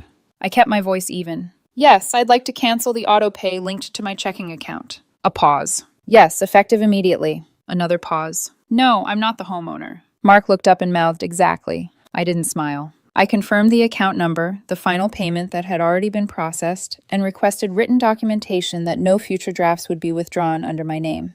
The woman on the line was polite, efficient, detached. I liked her immediately. No guilt, no questions, no "are you sure?" Just action. When the call ended, I felt something loosen in my chest. Not triumph, relief. One wire cut, then utilities. That one took longer because my mother had, of course, made everything messier than necessary. Her old email thread came up when I searched the account number. I clicked it open and stared for a moment at the message she'd sent 18 months earlier. It's just temporary until I figure out how to manage the bill payments. Temporary. That word almost made me laugh. I forwarded the thread to a folder I'd started building that morning, then deleted my card from the account, removed my login credentials, and made sure future notifications would no longer come to me. She's going to lose her mind, Mark said. She already lost the right to surprise me. Next came the phone plan, then the streaming services, then the cloud storage account Jimmy probably used more than anyone, packed with random family photos, school PDFs, blurry screenshots, and whatever else people accumulate when they assume somebody else will pay for digital space forever. Mark shook his head as I removed my card. You know what the problem is? He said. I'm sure you're about to tell me. The problem is they got used to your competence. People can turn kindness into background furniture really fast. I looked at the screen. Yeah, I said quietly. I know. By noon, the kitchen counter was covered in coffee rings, written notes, confirmation numbers, and one half-eaten granola bar Mark had opened and forgotten about. My laptop battery was running low. My neck was stiff. And yet I felt lighter than I had in years. Not happy exactly, but aligned. Like parts of my life that had been crooked for a very long time were finally starting to straighten. Mark stood and stretched. Let me guess, he said. There's more. There's always more. He grinned. Good. I canceled my afternoon. Your family's financial exorcism has become the highlight of my week. I rolled my eyes and opened another tab. There it was. Insurance top-ups. A small monthly transfer to Trisha I had once labeled temporary school help back when Jimmy had needed supplies and she'd sworn she was just short because of one rough month. That rough month had somehow lasted almost a year. Then a subscription charge for a kid's app. Then another tiny automatic payment tied to Alex's parking fines because he'd once handed me his phone and said, "Can you just do it? I'm driving." One small act at a time. That was how it happened. No one gigantic request you could easily refuse. Just constant dripping. Urgency here. Pity there. A favor so small it felt petty to say no. Until one day you look up and realize your life has become a maintenance plan for people who think gratitude is optional. I started canceling faster after that. No hesitation. No pausing to reinterpret old intentions in the kindest possible light. Mark read numbers aloud while I clicked and called. Delete that card. Close that login. Screenshot that. Save the confirmation. By early afternoon, I had built a folder on my desktop with PDFs of every cancellation receipt, every emailed confirmation, every account update, every service termination. I named it Unpaid Emotional Labor. Mark saw it and barked out a laugh. That, he said, pointing at the screen, is art. It's evidence. It's both. When he finally left around 3, he paused at the door. They're going to try something, he said. I know.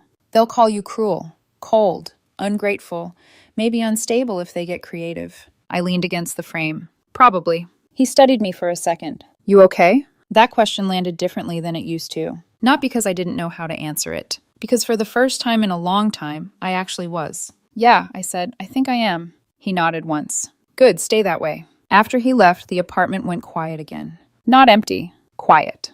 There's a difference. I stood in the middle of the living room holding my phone and suddenly saw my space the way I hadn't been able to before. Not as a resting point between crises, not as a place where people stopped by to unload their chaos, but as something that actually belonged to me. And once I saw it that way, I started noticing all the leftovers. Trisha's jacket slung over the arm of a chair.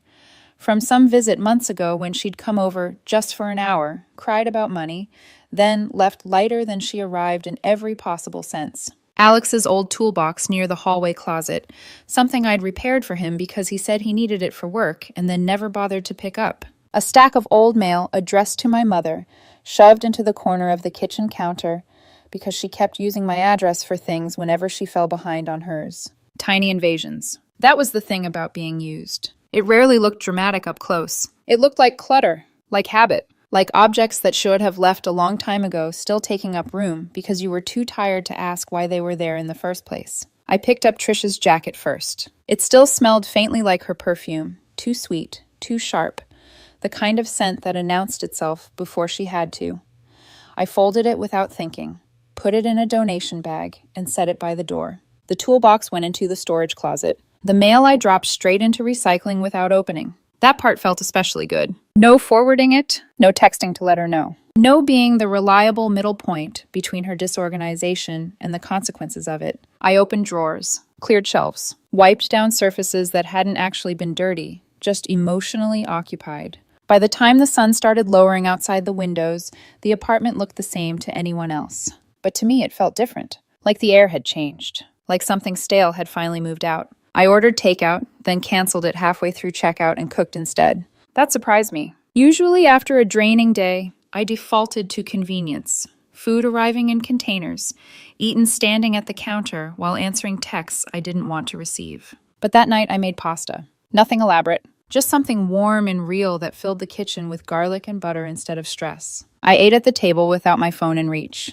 Halfway through dinner, curiosity finally got the better of me. I turned my phone over and looked. 31 unread messages, 3 missed calls from my mother, 6 from Trisha, 4 from Alex, a few from unknown numbers that were probably them trying from borrowed phones after I'd silenced the first round. I stared at the screen, then I opened none of them. That felt almost holy. Instead, I went into settings and muted the family group chat indefinitely. Not for a day, not for a week, indefinitely. The word looked beautiful. After dinner, I made tea and sat on the couch with no television on, no music, no background noise to outrun my own thoughts. I kept expecting grief to show up. Maybe it did, just not in the form I'd imagined. I didn't miss them exactly. I missed the idea that if I just explained better, gave more, stayed calmer, fixed one more thing, eventually they would notice. Eventually they would love me in a way that didn't cost so much. That illusion had kept me working harder than affection ever should require. And now it was gone.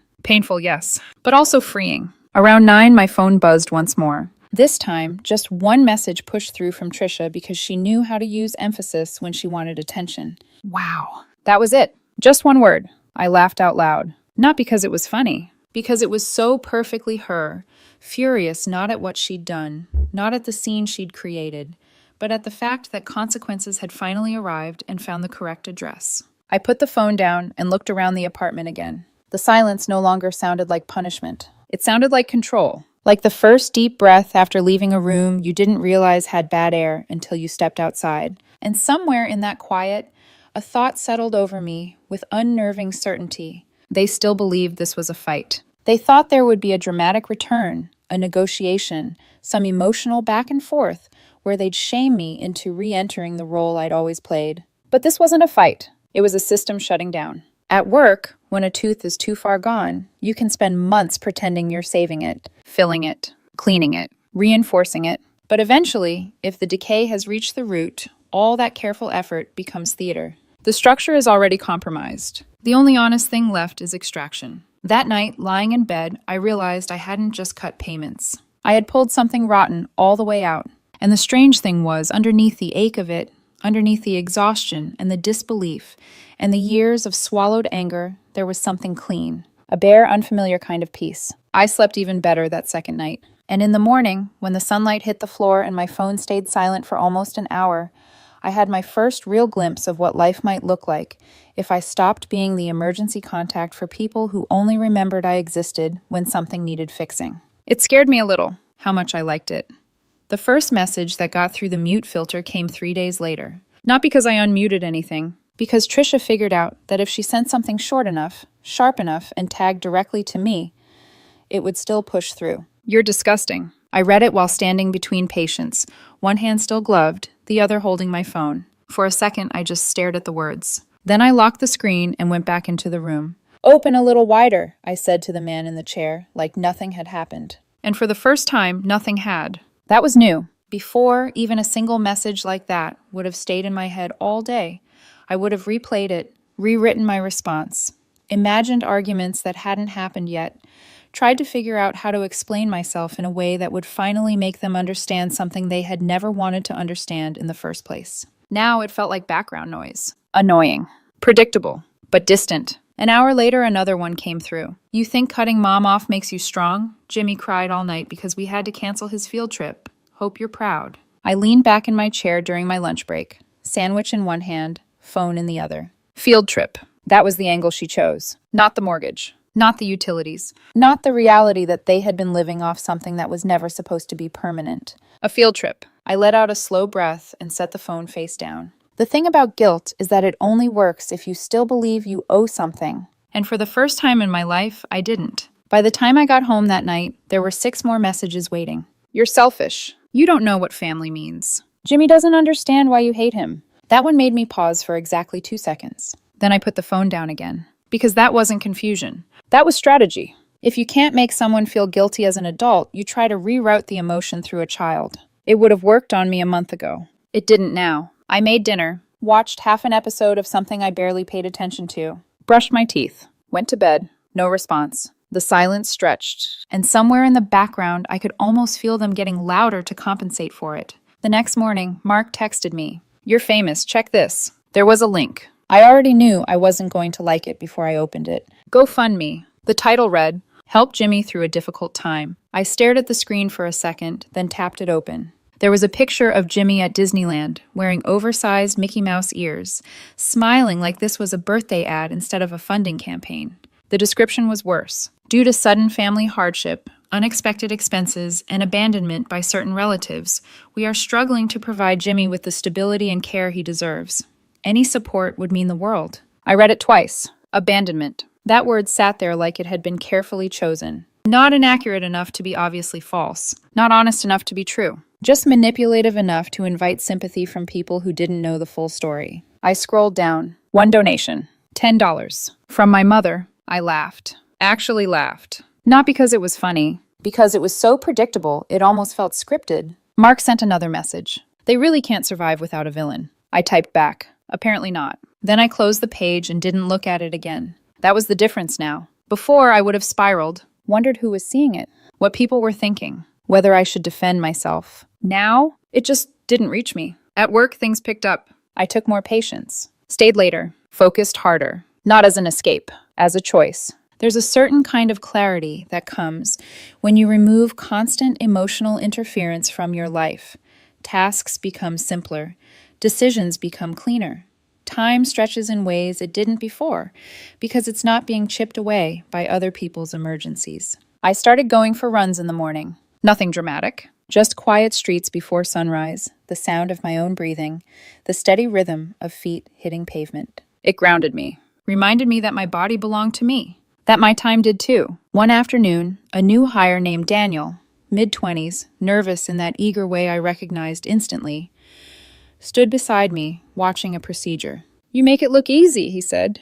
"It's not," I replied, adjusting the angle of the light. "It's just practiced." He nodded like that made sense. Then, after a pause, he added, "You're really calm. I don't think I've seen you stressed once." I almost smiled. "You're not here when I deal with insurance companies," I said. He laughed, relieved. But later, when I was alone, the comment stayed with me. Calm. That used to be something people took advantage of. Now it felt like something I owned. That night, I noticed the photo on my office shelf. My dad, the only person in that family who had ever treated me like I wasn't a resource to manage. He'd been the one who taught me how to work without complaining, how to show up even when things weren't fair, how to handle responsibility without turning it into resentment. The problem was, after he died, no one replaced him. They just redistributed what he used to carry. And somehow, most of it landed on me. I stood there for a long moment, looking at the photo. "You'd hate how long it took me," I murmured under my breath. Then I straightened it and went back to work. That evening, Mark came over with takeout like he always did when he sensed something shifting.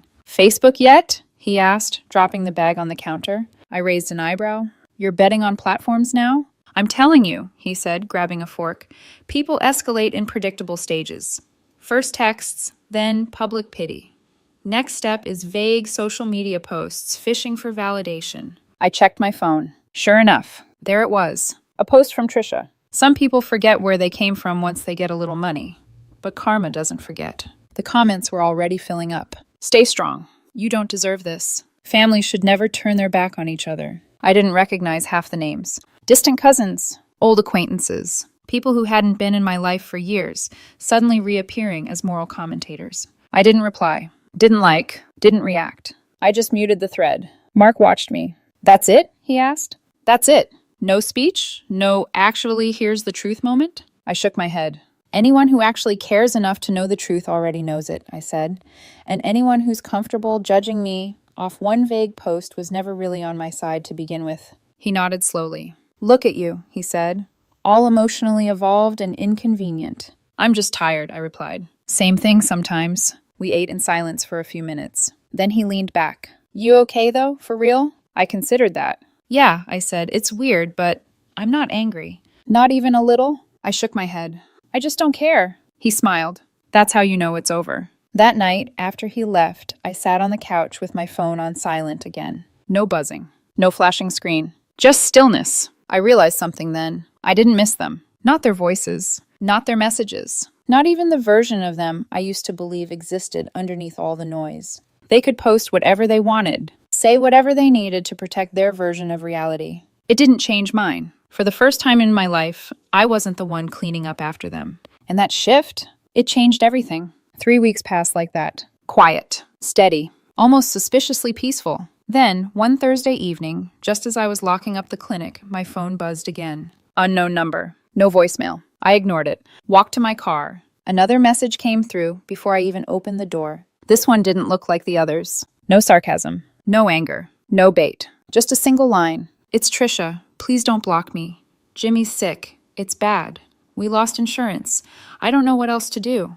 I froze. Literally froze with my hand on the car door. For a long second, I didn't move. Didn't breathe. Didn't even blink. Because something about this message felt different. Not just the words. The tone. No emojis. No passive aggression. No attempt to twist the knife. Just stripped down desperation. And that scared me more than anything she'd sent before. Because when you grow up around manipulation, you learn that panic can be faked. But you also learn when something feels real enough to make you hesitate. I got into the car, closed the door, sat there with the phone in my hand, reading the message again and again. My first instinct was skepticism. Of course it was. Everything in me had been trained to question anything that came from that direction. But underneath that, there was something else. A memory. Jimmy at the table. 8 years old, repeating what he'd been taught, laughing because the adults around him were laughing. And suddenly the situation shifted. This wasn't about Trisha. It wasn't about my mother. It wasn't about everything they had done. It was about a kid who didn't choose any of this. My phone buzzed again. Another message. "Please don't tell Mom I told you." That line settled something in me, because manipulation thrives in performance. And secrecy usually means someone is finally scared enough to drop the act. I started the car, but instead of going home, I turned left, toward Mark's place, because I already knew one thing for certain. If I made this decision, I needed to make it carefully. Not emotionally, not reactively, but deliberately. And I wasn't about to walk back into that family's chaos without knowing exactly where the line was this time. Mark didn't look surprised when I walked in without knocking. He was on the couch, basketball game on, one leg stretched out, the other bouncing slightly like it always did when he was thinking about something he hadn't said yet. "You look like you're about to make a bad decision," he said, eyes still on the screen. "Close," I replied, tossing my keys onto the table. "I'm about to make a careful one." That got his attention. He muted the TV and held out his hand. "Let me guess," he said. "Trisha." I handed him my phone. He read the message once, then again, then leaned back, exhaling slowly. "You don't owe her anything," he said. "I know. You don't owe your mother anything either. I know. And if this is another setup, I'm not doing it for them, I cut in quietly. I'm doing it for Jimmy. He looked at me for a long second. Not annoyed. Not judgmental. Just measuring. You're really going to open that door again, he said. Not the door, I replied. A window. Small one. On my terms. He nodded once. That's the only way this works. We sat there in silence for a minute. Then he added, You verify everything first. No money goes through her. No cash. No shortcuts. I wasn't planning on it. Good. He handed the phone back. Then if it's real, he said, you help the kid, not the system that raised him. That settled it. By the time I got home, the hesitation had burned off into something colder and clearer. I didn't reply to Trisha. Not yet. Instead, I opened my laptop, searched hospitals near her area. 3 came up within driving distance. I called the first one, gave Jimmy's full name, asked to be transferred to billing. The woman on the line paused. Are you family? She asked. There was a beat. His aunt, I said. Technically true. Functionally complicated. She put me on hold. The kind of hold that stretches long enough for your mind to start filling in worst-case scenarios whether you want it to or not. When she came back, her tone had shifted. Yes, she said. He's scheduled for surgery next week. Partial payment is required by Friday to keep the slot. I closed my eyes for half a second. That was all the confirmation I needed. It was real. Not exaggerated. Not fabricated. Real. Thank you, I said. Can you give me the account information for direct contributions? She hesitated. Are you coordinating with the parents? No, I replied. I'm making a direct payment to the hospital. Another pause. Then she gave me what I needed. Account number, payment instructions, confirmation process. When the call ended, I sat there staring at the screen. The amount wasn't small. It wasn't something you transferred casually without thinking. But that wasn't what made me hesitate. What made me pause was the understanding of what this meant. This wasn't just money. This was contact, even indirect. A signal. A crack in the wall I had just built. I leaned back in my chair. Looked around the apartment. Quiet. Clean. Mine. And I asked myself one simple question. If I do this, can I still walk away after? The answer came faster than I expected. Yes, because this time I wasn't doing it to be loved. I was doing it because it was right. That difference mattered. I leaned forward, opened my banking app, and wired 60% of the total. Not all of it. Not enough to make me responsible for everything again. Just enough to secure the surgery. To make sure it happened. No middleman. No conversation. No emotional exchange. Just action. Clean. When it was done, I requested a receipt. My name only. No message. No note. No explanation. By the time I closed my laptop, it was past midnight. I sat there for a while, letting the quiet settle around me again. I hadn't texted Trisha. Hadn't told anyone. Hadn't reopened any conversations. I had done exactly what I said I would. Help the kid. Not the system. The next morning, my phone rang. Unknown number. I stared at it for a second, then answered. Hello? A pause. Then my mother's voice, softer than I'd heard it in years. I heard what you did for Jimmy. I didn't respond. Not yet. You remind me of your father, she continued. You didn't deserve how we treated you.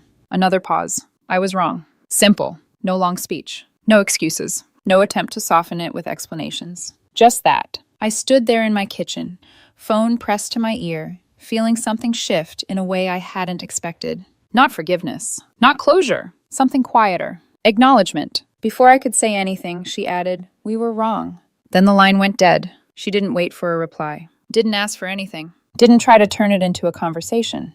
And that was new. I lowered the phone slowly, set it on the counter, and just stood there. Because for years, I had imagined what it would feel like to hear those words. Thought it would hit harder, feel bigger. Instead, it settled into me like something that had been overdue for so long it had lost its urgency. It didn't fix anything, but it mattered. Later that day, when I got home from the clinic, there was a small brown box sitting outside my door. No return address, just my name, neatly written. I picked it up, held it for a second, half expecting it to be something performative, some emotional attempt to pull me back in. Then I took it inside, set it on the counter, opened it. Inside was a photograph. Old, edges slightly worn. I recognized it instantly. Me as a kid, sitting on my father's shoulders at the beach. Both of us smiling like nothing in the world had weight yet. Sand stuck to our faces. Sun too bright. The kind of memory you don't realize you've lost until it finds its way back to you. Underneath it was something wrapped in a handkerchief. I unfolded it slowly. And there it was. My father's watch. The one he wore to every important moment. Every opening. Every event. Every time he showed up for something that mattered. I hadn't seen it since his funeral. My fingers tightened around it. It was heavier than I remembered, or maybe I just understood the weight of it now. There was a note taped to the inside of the box. My mother's handwriting. Shaky, uneven. There's a lot of your father in you. I can admit now, we didn't treat you the way you deserved. No love, no signature, just truth. I stood there in the quiet kitchen, holding the watch, looking at the photo, and for the first time in a long time, something connected to that family didn't feel heavy. It didn't feel like obligation, or expectation, or debt. It just was. That evening, Mark came by again. I showed him the box. He picked up the watch, turned it over in his hand. You think it's real this time? He asked. I leaned against the counter. It doesn't matter. He looked at me. It doesn't? I shook my head. I didn't do what I did for them, I said. I did it because it was the right thing to do. He studied me for a second, then nodded. Yeah, he said, you did. He set the watch down. You're a better person than me. Not better, I replied. Just done holding things that don't change anything. He smiled. That's the most dentist thing you've ever said. After he left, I sat on the couch. The watch in my hand. Ticking. Steady. Precise. Still working after all these years. I strapped it onto my wrist. It fit perfectly, like it had been waiting. 3 weeks passed. Quiet. Work was steady. My routine settled into something that felt sustainable. No sudden calls. No emergencies. No emotional storms breaking through the walls I'd built. And slowly, without me noticing at first, something else changed. The tension I used to carry in my shoulders faded. My sleep deepened. I stopped bracing for impact every time my phone buzzed, because it didn't. Then, one Sunday morning, a message came through from my mother. Dinner. Just us. Please come. No long explanation. No guilt. No pressure. Just that. I read it twice. Set the phone down. Walked to the window. Stood there for a while, thinking. Not about the past. Not about what they'd done, but about what I would allow now. A few hours later, I picked up my phone and typed one word. Okay. But before I left that evening, I made myself a promise. If this turned into anything like before, if it became about money, or guilt, or rewriting history, I would walk out. No arguments. No explanations. Just leave. Because this time, I wasn't going back to who I used to be. When I pulled into the driveway, the house looked smaller. Paint peeling. Porch light flickering. Like even the structure had started to give up on holding everything together. Inside, the first thing that hit me was the smell. Burnt food. Sharp. Heavy. I followed it to the kitchen. My mother stood at the stove, waving smoke away with a towel. The pan was black. Completely ruined. Her right hand was red. Raw. I guess I forgot how long meatloaf takes, she muttered, trying to laugh it off. I stepped forward. Turned off the stove. Ran a towel under cold water. You burned yourself. It's fine, she said automatically. I ignored that. Give me your hand. She hesitated, then held it out. Awkward, like she didn't know what to do with the moment. You don't have to play doctor, she said. Old habits, I replied. She smiled. Small. Tired. I wanted to make something nice, she said. I ruined it. Sandwiches work, I said, checking the kitchen. At least you didn't burn the bread. She laughed. Real this time. Short. Awkward. But real. And somehow, that felt like more progress than anything she could have said. We ate sandwiches at the kitchen table. No television. No background noise. Just the soft tick of the clock and the occasional creak of the floorboards shifting under a house that had held too much for too long. For the first few minutes, my mother didn't speak. She just sat there, hands wrapped around a glass of water, like she needed something steady to hold on to. She looked smaller. Not physically, but in the way people do when they're no longer hiding behind certainty. I used to tell myself you didn't mind helping, she said finally, voice quiet. That you liked being the responsible one. I didn't interrupt. Didn't rush her. I convinced myself it wasn't a burden, she continued.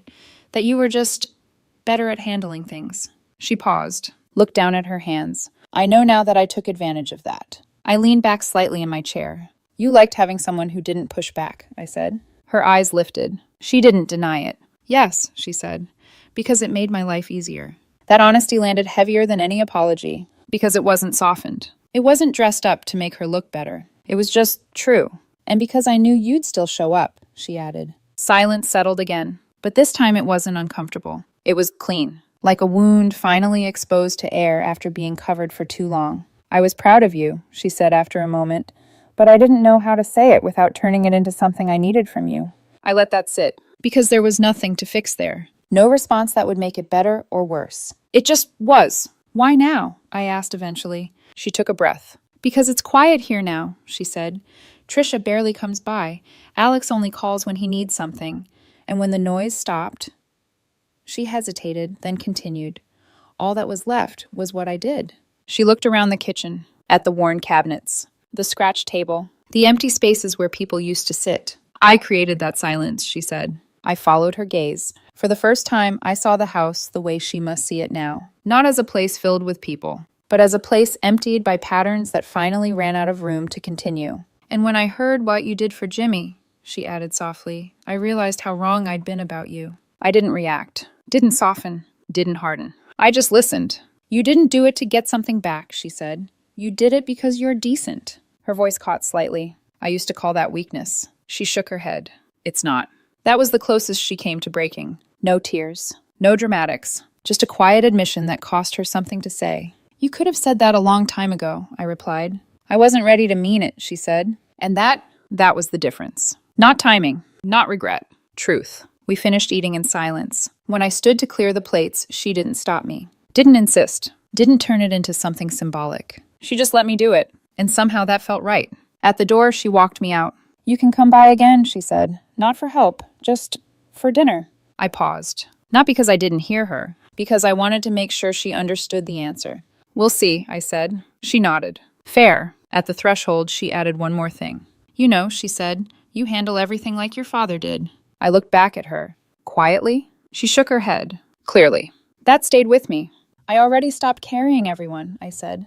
Then I left. No tension. No weight. Just the sound of the door closing behind me. 3 days later, a small package showed up at my apartment. No return address. Just my name, written in uneven pencil. I didn't need to guess. Jimmy. Inside was a folded piece of paper. A drawing. Me and him sitting on a bench. Stick figures, but careful ones. Deliberate. Underneath it, written in thick crayon. Thank you for helping me get better. I stared at it for a long moment. Not overwhelmed. Not emotional in the way people expect. Just aware. The kid understood. In the simplest way possible. And that mattered more than anything his parents had said in years. I set the drawing on my desk. Went back to work. 2 evenings later, there was a knock on my door. Firm. Measured. When I opened it, I paused for half a second. Trisha. No makeup. Hair tied back. No performance. No sharp edges. Just tired. In her hand was an envelope. I won't take long, she said. I just need to say something. I stepped aside. She walked in slowly, looking around like she wasn't sure she belonged there. You keep it clean, she said. I like peace, I replied. She nodded. Didn't argue. Didn't joke. She stood near the counter, turning the envelope over in her hands. I sold my car, she said, and my wedding ring. That caught my attention. I thought I'd feel worse about it, she continued, but it felt right. She held the envelope out to me. I owed you more than an apology. I took it, opened it. A check. 4 digits. Not everything, but real. You really did that? I asked. Yes. Her voice didn't shake. You paid for Jimmy's surgery when you didn't owe us anything, she said. You covered things for years.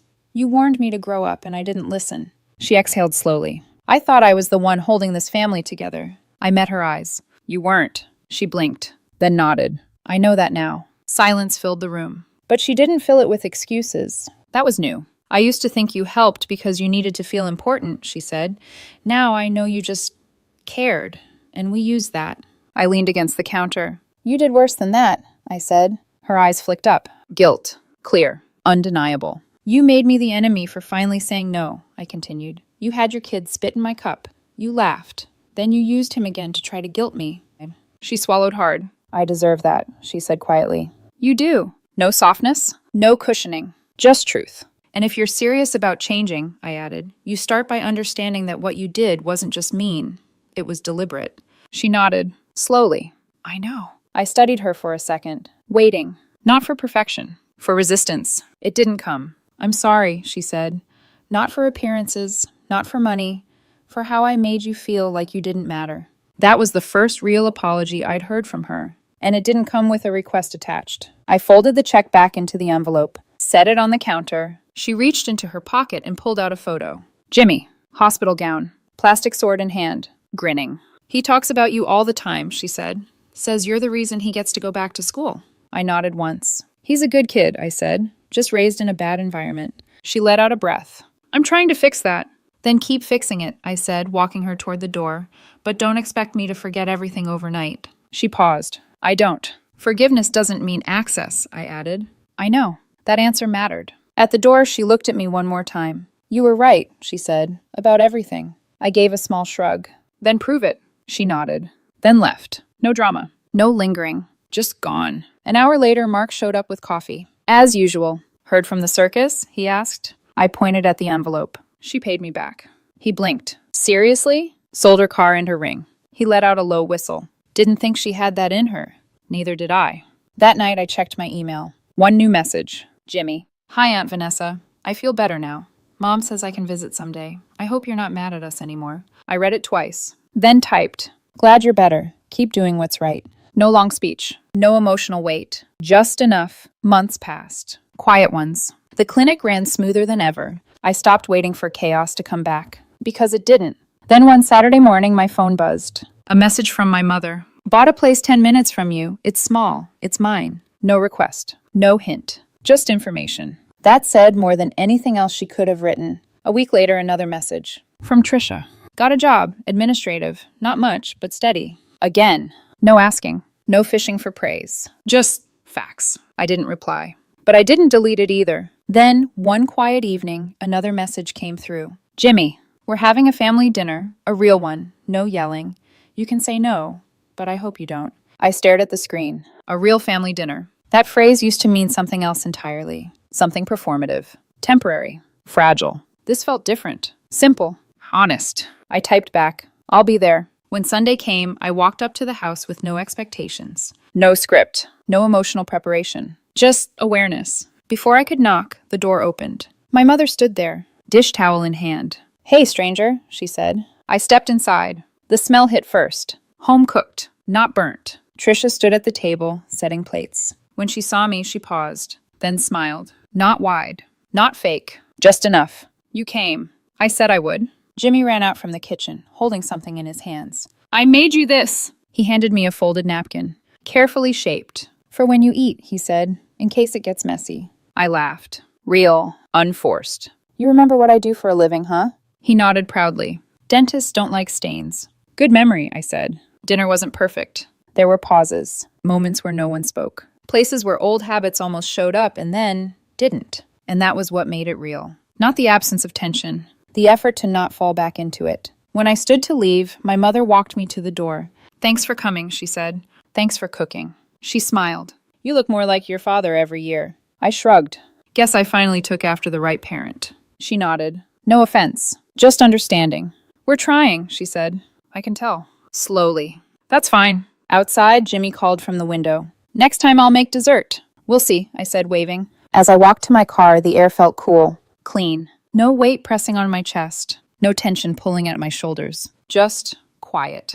And for the first time in my life, I understood something clearly. Peace wasn't about leaving forever. It was about only coming back when things had actually changed. And this time, they had. Not perfectly, but enough. My name is Naomi Mercer, and I'm 28 years old. 3 months ago, a blind date looked me up and down in the middle of a crowded coffee shop and said, with a straight face, I usually only date women under 120. He said it like he was discussing weather, like he was reading ingredients off a label.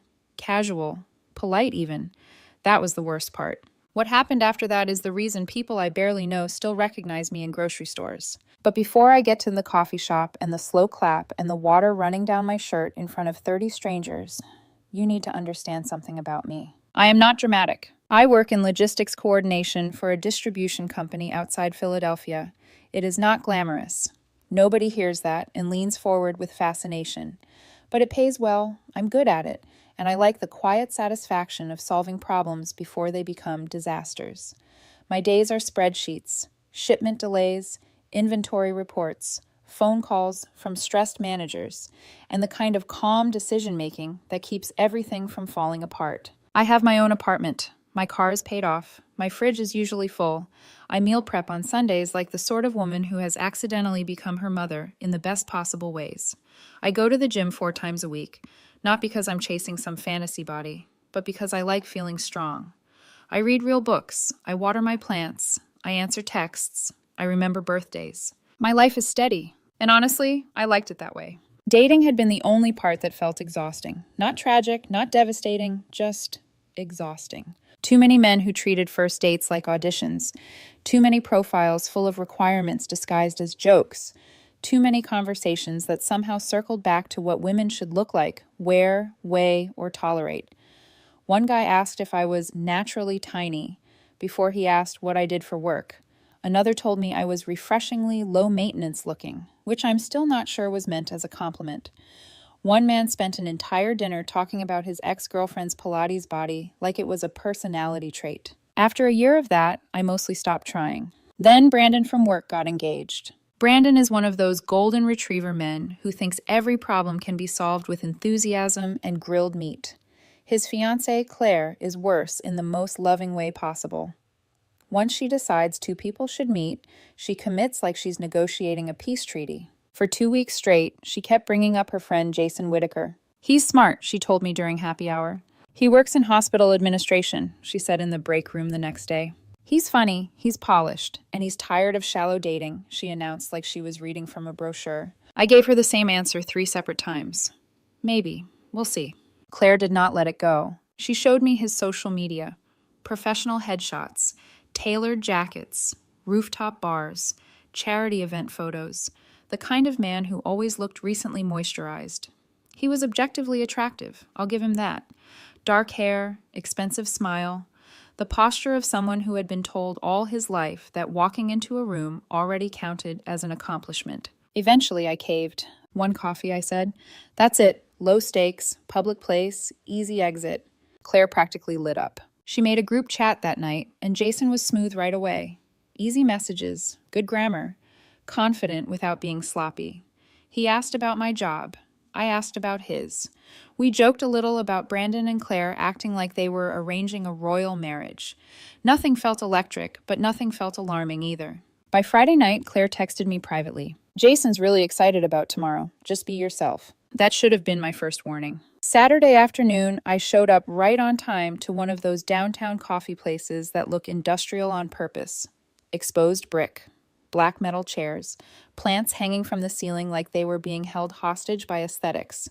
Coffee expensive enough to make you feel judged while ordering it. I grabbed a table near the window and waited. Jason came in 10 minutes late. Designer coat, clean sneakers.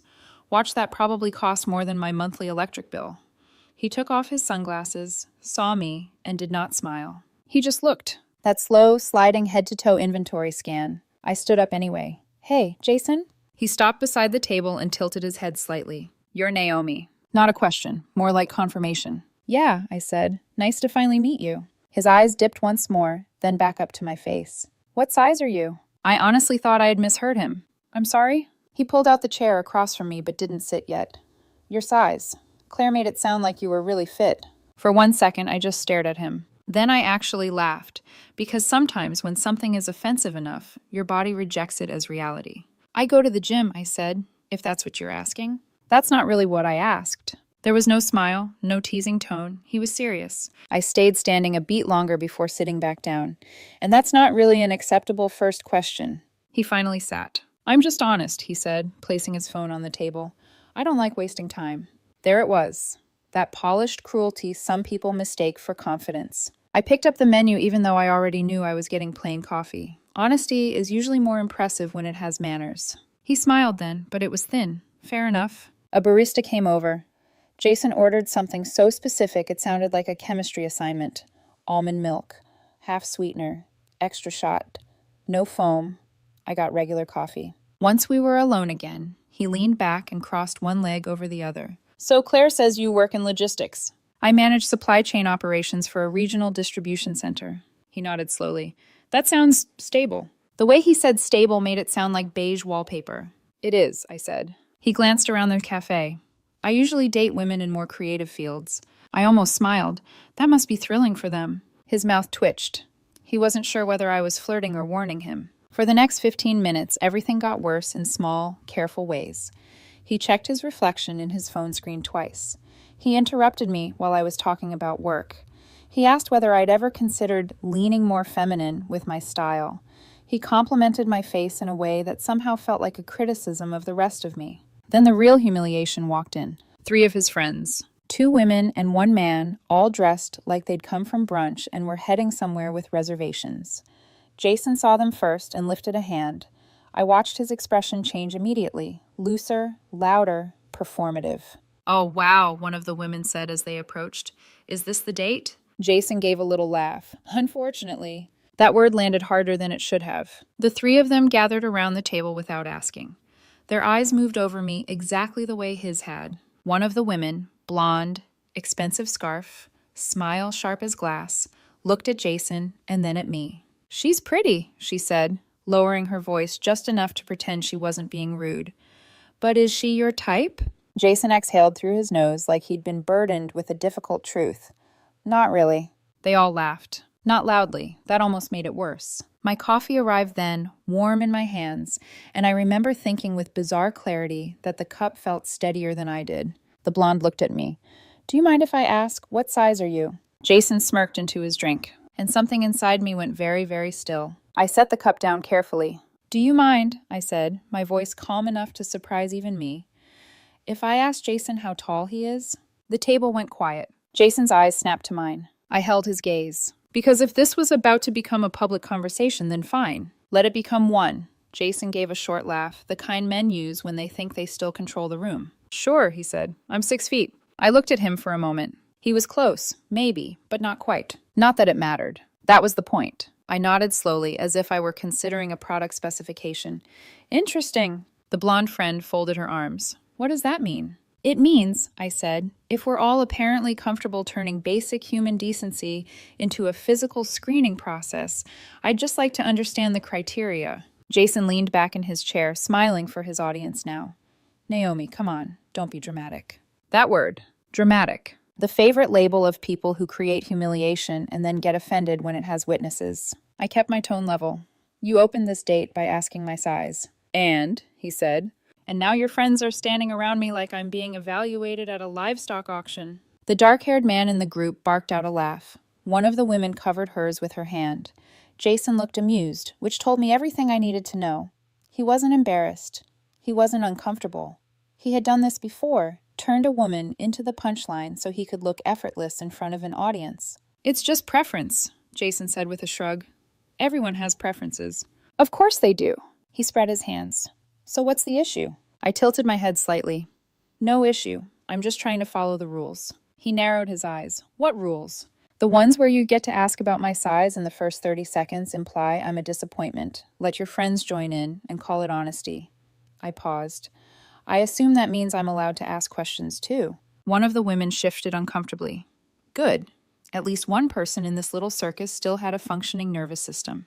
Jason smiled again, but I could see the faint strain at the corners now. You can ask whatever you want. Great, I said. Then I'm curious.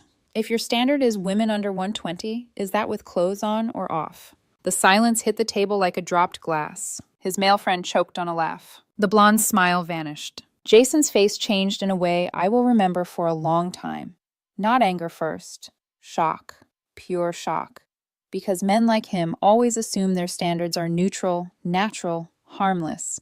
They never expect to hear their own language played back to them in a female voice. Excuse me, he said. I folded my hands on the table. You heard me.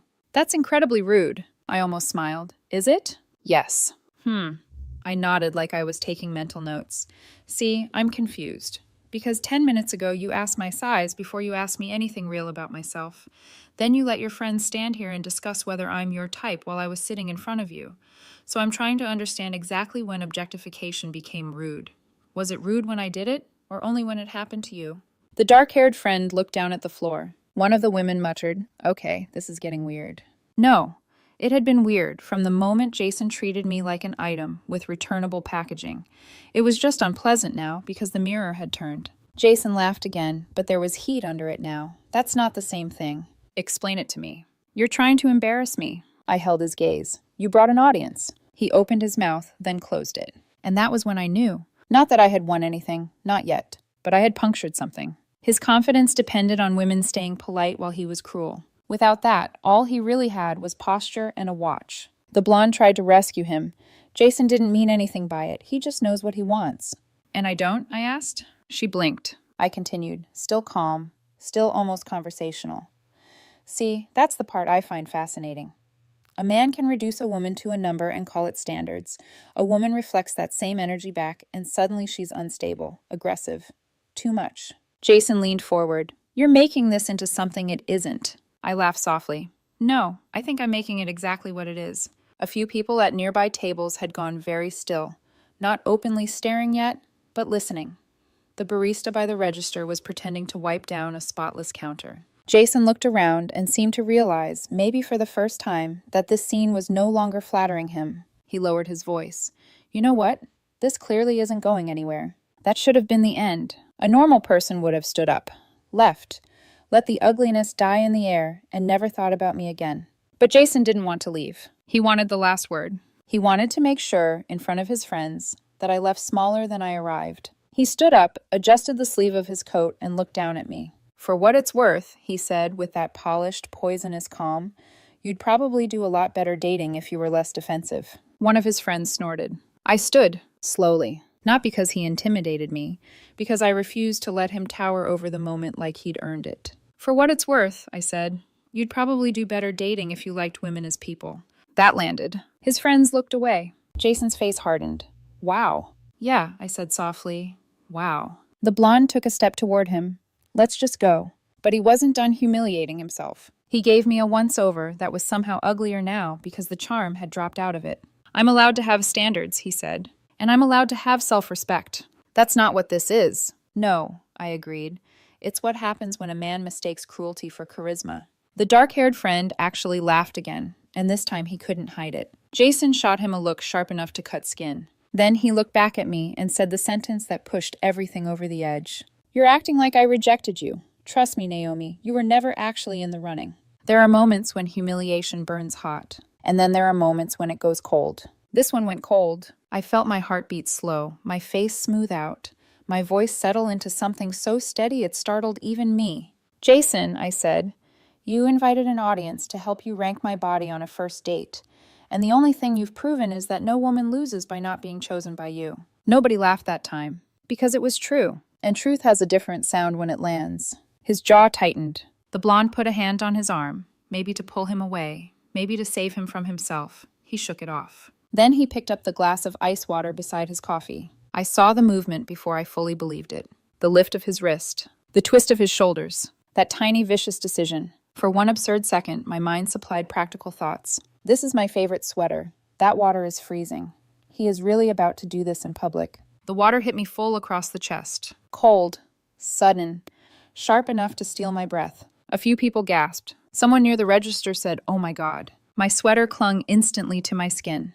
Droplets ran down the front of my jeans and spattered across the floorboards beneath my boots. Jason stood there with the empty glass in his hand, breathing hard. His expression wasn't triumphant. That was the interesting part. It was panicked, like even he hadn't expected himself to go that far. Like the second after the water left the glass, he understood there was no version of this where he still looked like the victim. I looked down at myself, then up at him. Everything in the cafe had gone still. And in that stillness, I heard my own voice, calm, dry, almost bored. Well, I said, now at least everyone can see what kind of man you are. The blonde grabbed his arm properly this time. Jason, let's go. One of the other women whispered, Jesus Christ. He tried to recover.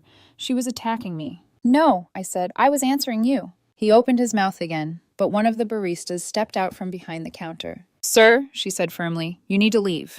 Not me. Him. That mattered. Jason looked around like he expected backup from the room, from his friends, from reality itself. But the entire coffee shop had turned on him in the span of 10 seconds. A middle-aged woman by the window was glaring at him with open disgust. A college-age girl near the back already had her phone angled up. The dark-haired friend looked like he wanted to teleport out of his own body. Come on, the blonde hissed. Jason dropped the glass onto the table with a clatter and let himself be dragged toward the door. Before he crossed it, he turned back once, face hot with humiliation. This is insane, he snapped. I stood there in my soaked sweater and said, no, this is consequences. Then he left. The door slammed behind him, and for half a second, nobody moved. Then, somewhere near the pastry case, a man started clapping. Slow, measured, unmistakable. One clap, then another. Then someone else joined in. I wish I could say it felt triumphant. It didn't. Not exactly. It felt surreal. My clothes were freezing against my skin. My heart was pounding now that the danger had passed. My hands had just started to shake. But beneath all that, there was something else. Relief. Because for once, I had not swallowed the insult. I had not laughed it off. I had not made myself smaller so a cruel person could stay comfortable. The barista who had told Jason to leave hurried toward me with a stack of napkins. Are you okay? I took them from her with numb fingers. I think so. Do you want me to call someone? I almost said no automatically. Then I thought of Claire, of Brandon, of Monday morning, of the version of this Jason would absolutely tell if I left him the chance. I pulled out my phone, and right as I unlocked it, it buzzed in my hand. A text from Claire. How's the date going? I stared at the message for one long second, water dripping off my sleeve onto the screen. Then I typed back. Your friend just threw water on me in a crowded coffee shop. Call me. Claire called before I could even lock my phone. I stepped outside the coffee shop, cold air hitting my soaked sweater, and answered. Naomi? Her voice was bright at first, hopeful. Then she must have heard my breathing. Wait, what happened? I leaned against the brick wall, watching my reflection in the window. Hair slightly damp at the edges, mascara still intact, posture still straight. He brought his friends, I said. They turned it into a performance. A performance, she repeated. He asked my size before he asked my name properly, I continued, keeping my tone steady. Then his friend showed up and started discussing whether I fit his type while I was sitting there. There was a pause, then quieter. He did what? And when I didn't play along, I added, he threw water on me. Silence. Not the kind where someone is thinking of what to say. The kind where reality takes a second to land. He threw... Claire stopped, exhaled sharply. Are you serious right now? I'm standing outside the coffee shop in a soaked sweater, I said. So, yes. Oh my God. I could hear movement on her end, probably pacing. Naomi, I am so sorry. I had no idea he...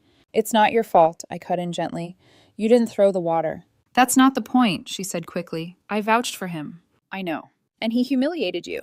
I didn't answer right away, because the truth was, yes, he had tried to humiliate me, but he hadn't finished the job. I'm okay, I said finally. Are you sure? No, I admitted, but I will be. Claire exhaled slowly. I'm calling him. You can, I said, but it won't matter. Why wouldn't it matter? Because he already told the story his way. That part I didn't need proof for. I had seen it in his face when he left. The panic, the calculation, the immediate need to rewrite what just happened before anyone else could. Claire went quiet again. What do you mean? I mean, I said, pushing off the wall, by the time you talk to him, I'm either the unstable woman who attacked him or the insecure one who couldn't handle rejection. That's ridiculous. Is it? She didn't answer, because we both knew how often that version of events worked. I'm going home, I said. I'll call you later. Naomi, I'm really okay, I repeated softly. Just give me a few hours. I hung up before she could argue. By the time I got home, peeled off my soaked sweater, and stood under hot water long enough to feel my hands again, the adrenaline had started to fade. And with it came the second wave. Not anger, not even embarrassment. Clarity. I replayed the entire scene in my head. Every word, every look, every moment where I could have softened, laughed it off, made myself smaller. I hadn't, and that mattered more than I expected. I changed into dry clothes, made tea I didn't drink, and sat on my couch staring at nothing for a while. Then my phone buzzed. A message from Brandon. Hey, Claire just told me something happened. Are you okay? I typed back, I'm fine, just a bad date. 3 dots appeared instantly. Then, Jason is saying you went off on him out of nowhere. Of course he was. I leaned back into the couch. There it was. Right on schedule. I typed slowly. Did he mention asking my size in the first minute? Pause. No. Did he mention bringing his friends to watch? Another pause. No. Did he mention throwing water on me? Longer pause this time. Then, he said things got heated. I actually smiled. Not because it was funny, because it was predictable. I'm sure that's one way to describe it. Brandon called me a second later. I let it ring once, then answered. Hey, he said carefully. Hey, I need the real version, he said. All of it. So I told him. From the first question, to the friends, to the moment everything snapped into place, to the water. He didn't interrupt once. When I finished, there was a low whistle on the other end. Yeah, he said finally. That sounds more like reality. You don't sound surprised. I've met Jason longer than Claire has, he admitted. He's charming, but he can be a jerk when he thinks no one important is watching. Apparently, I said. Brandon sighed. He's already texting people. Of course he is. He's saying you attacked his appearance and made a scene. I let out a quiet breath. I matched his energy. I know, Brandon said quickly. I believe you. That mattered more than I expected. Claire's upset, he added. Not at you, at him, and at herself. She shouldn't be, I said. People are good at hiding who they are until they're not. Yeah, he murmured. Guess we just saw who he is. There was a pause. Then he said, almost reluctantly, there's something else. I sat up slightly. What? One of his friends filmed it. I blinked. What? The whole thing, Brandon said. Apparently she posted it. My stomach dropped, not from fear, but from the sudden shift in scale. Posted it where? Her social media, he said, but it's already getting shared. I stood up without realizing it, pacing slowly across my living room. Does it show everything? From what Claire says, yeah. I closed my eyes for a second. The questions. The comments. The moment I answered him. The water. All of it. Out there. Public. Naomi, Brandon said carefully, this might blow up a little. I let out a breath. A long one. Okay. That's it? He asked. Just okay? What else am I supposed to say? I replied. It already happened. I can't take it back. No, he said. But people are already reacting. How? Split, he admitted. Some think what you said was harsh. Others think he deserved it. I nodded to myself. That sounded about right. What about the friend who posted it? I asked. Her name's Amanda, he said. Apparently she felt bad about how it went down. Said she didn't like how Jason and the others were acting. That made something shift slightly in my chest. Not forgiveness, but context. She captioned it, Brandon continued, something like, watch a guy spend 20 minutes judging a woman, then lose it when she uses his own logic. I exhaled slowly. Accurate, I said. Brandon gave a short laugh. Yeah. Then his tone softened. Are you sure you're okay with this being public? I thought about it. About the version of me from a year ago. The one who would have been mortified. Who would have apologized just to make it stop. Who would have hated the idea of strangers seeing her in that moment. Then I thought about the version of me who stood up in that coffee shop. Who didn't shrink. Who didn't pretend it was fine. I didn't do anything wrong, I said quietly. No, Brandon agreed. You didn't. So if people see it, I continued, they see it. There was a pause. Then Brandon said, you know this is going to get messy, right? I looked out the window, at the quiet street below, at people walking past who had no idea what had just started moving through my life. Yeah, I said. I do. By Sunday morning, it had already started. My phone was lighting up with notifications I didn't recognize. Messages from people I hadn't spoken to in years. Tags. Links. Screenshots. I opened one. It was the video. Clear, steady, unmistakable. You could hear everything. Jason asking my size. His friends laughing. My voice, calm, controlled, answering him. The water. The silence after. The slow clap. I watched it once. Then I put my phone down. Not because I couldn't handle it. Because I didn't need to watch it again to know what it showed. The truth didn't change just because it had an audience now. But the audience? That was going to change everything. And somewhere out there, Jason Whitaker was realizing that for the first time in a very long time, he didn't get to control the narrative. By Monday morning, the video was no longer just a video. It was everywhere. Not in the sense of celebrities or millions of views, not yet, but everywhere that mattered in a normal person's life. Group chats, workplace whispers, old classmates resurfacing like ghosts with Wi-Fi. I knew before I even got out of bed. My phone had that particular weight to it, the kind that comes from too many notifications stacked on top of each other. I opened it. Messages. Tags. Unknown numbers. A cousin I hadn't spoken to in 3 years. Is this you? A girl from college. Girl, you handled that perfectly. A random account. Men like that need to be humbled more often. And then, right in the middle of it, Claire, call me when you wake up. It's getting big. Work was not normal. I walked into the office expecting sideways glances. What I got instead was something stranger. Recognition. Not loud, not dramatic. Just people looking at me a second longer than usual. A quiet kind of awareness. Like they knew something about me, now that they hadn't before. I made it to my desk before anyone said anything. Then Brandon appeared, leaning on the edge of my cubicle like he had been waiting. Hey, he said carefully. Hey. He studied my face. You okay? I'm fine. You sure? I nodded. I watched it. And? I shrugged slightly. It's accurate. He let out a breath that sounded like relief. Good. Good? I echoed. Yeah, he said, because Jason's version is not holding up. I leaned back in my chair. What's he saying now? That you targeted him, that you were aggressive, that you tried to embarrass him. I raised an eyebrow. Tried? Brandon snorted. Yeah, that part's not landing the way he hoped. I folded my arms.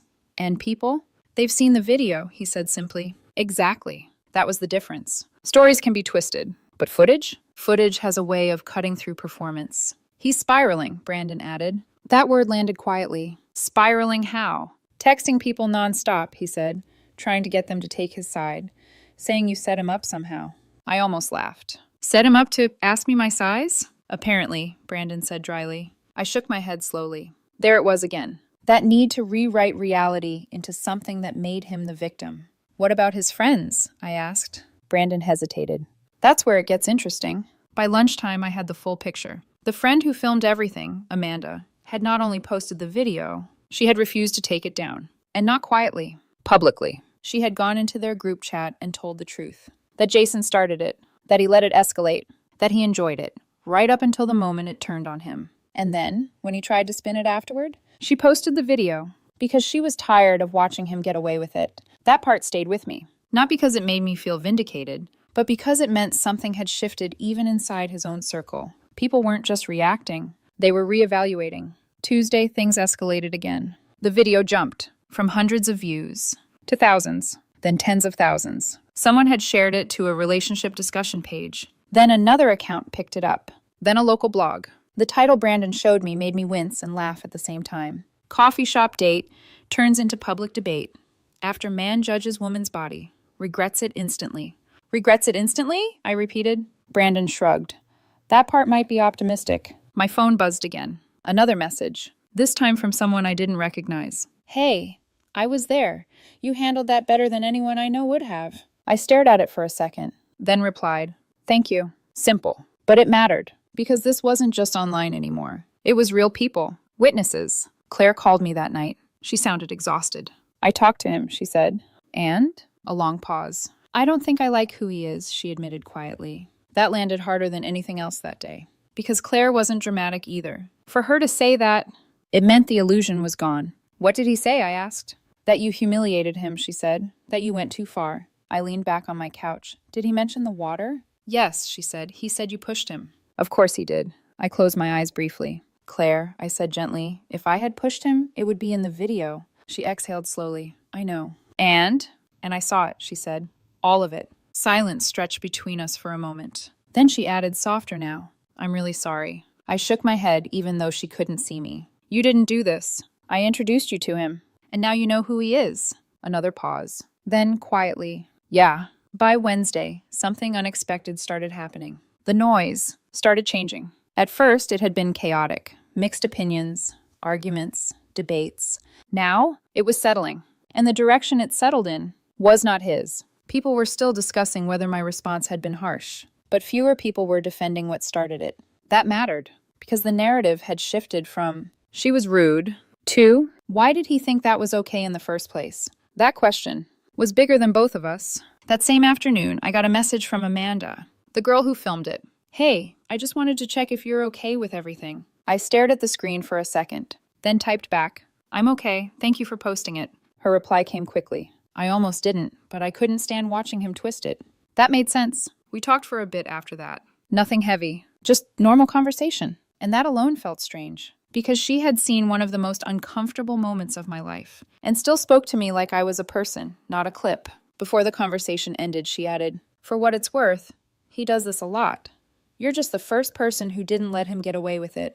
I read that twice, then set my phone down, not because I didn't believe it, because I did. And that realization changed the story. This wasn't just about one bad date. It was about a pattern, and I had interrupted it. Thursday evening, something else shifted, something quieter. But more important, I matched with someone on a dating app. His name was Ethan Cole. We started talking. No performance, no testing, no subtle ranking disguised as conversation, just talking. At one point I told him, casually, I'm 5'6", by the way, since that seems to matter to some people. He replied, cool, you're taller than my last girlfriend. Never had an issue with that. That was it. No follow-up, no evaluation, just information. I found myself smiling at my phone. Not because it was impressive, because it was normal. And suddenly, normal felt rare. By Friday, the video had peaked. Still circulating, still getting comments. But the intensity had started to fade, which meant something else could finally settle in. Perspective. I went back to the coffee shop that evening. Not on purpose. I was nearby. And I realized I didn't want that place to belong to him, or that moment. So I walked in, ordered a coffee, sat down, different table, same room, same light. And this time, no one was judging me. No one was watching me. No one was asking me to shrink. I wrapped my hands around the cup and took a slow breath. And for the first time since that day, it felt like mine again. Not the story, not the video, just myself. 3 months later, the video still exists. Not loudly, not everywhere, but enough. Every few weeks, someone new finds it, shares it, argues about it, turns it into a conversation that has nothing to do with me anymore. And that's fine, because my life didn't become a headline. It just kept going. Jason Whitaker didn't stay. About 6 weeks after everything happened, he moved. Different city, different job, different version of the story. According to Claire, he tells people it was a bad dating situation that got blown out of proportion, which is technically true, just not in the way he means. He doesn't mention the video. He doesn't mention the question. He definitely doesn't mention the water, because without those details, he can still pretend he was the victim. The problem is, people who knew him before, they remember. And the ones who saw the video, they don't forget. His friend group didn't survive it. Not completely. Amanda, the one who filmed everything, stayed close with Claire, but she cut ties with the others who kept defending Jason. Double standards get exhausting, she told me once over coffee. Different coffee shop. That mattered. We weren't close exactly, but we were real, which felt like more than enough. 2 of the women who were there that day reached out to me separately. Apologies. Long ones. Not excuses. Actual apologies. One of them wrote, "I didn't realize how cruel it looked until I saw it from outside." That line stayed with me, because cruelty often hides best inside normalization, inside laughter, inside we're just having fun, until someone refuses to play along. Claire and Brandon got married 2 months after the incident. Jason wasn't invited. Not quietly, not awkwardly, just not invited. Claire told me they didn't want that kind of energy around their guests. I didn't ask for that, but I understood it. At the wedding, no one mentioned the video directly, but it was there, in the jokes, in the glances, in the way people treated me. Not like I was fragile, not like I was dramatic, but like I was someone who had held her ground. That was new. During the reception, I danced, laughed, ate too much cake. And at one point, someone leaned over and said, "I saw the video. You handled that perfectly." I smiled, because 3 months ago, I wouldn't have believed that. Ethan? He stayed. Not in a dramatic, whirlwind, everything changed way. In a steady way. The kind I trust. We've been seeing each other for a while now. And the most interesting thing about him is what he doesn't do. He doesn't evaluate. He doesn't test. He doesn't turn conversations into quiet competitions. His ex-girlfriend comes up sometimes in stories.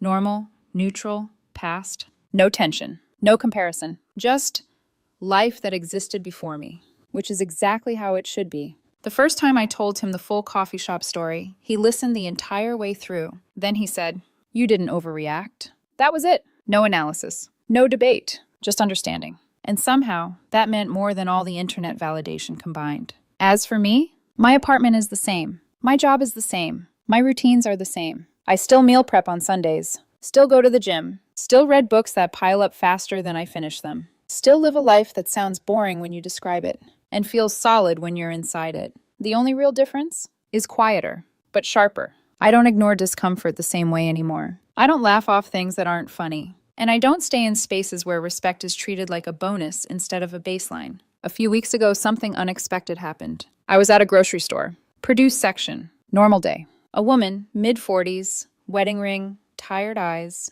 approached me carefully. "Are you the girl from the coffee shop video?" I hesitated for half a second, then nodded. She smiled. "Thank you." I blinked. "For what?" "My daughter saw it," she said. "She's 16. She had all these ideas about what men should be, what women should look like, what was acceptable." She paused. After that video, she told me she never realized how disrespectful that sounded. That sat with me, longer than I expected, because the video wasn't supposed to mean anything. It was just a moment. But moments, they ripple. I went back to that same coffee shop again last week. Not out of habit, out of choice. Same place, same light, different version of me. I ordered a coffee, sat down, and this time, there was no tension in my shoulders, no anticipation, no quiet preparation for judgment, just space, peace, mine. Jason got what he thought he wanted that day. An audience, control, the last word. He just didn't realize the moment he turned a person into a performance, he gave that moment away. And when it came back to him, it wasn't his anymore. I'm still Naomi Mercer, still 28, still living the same life, still wearing the same size, still taking up the same amount of space. The only difference is, now I don't apologize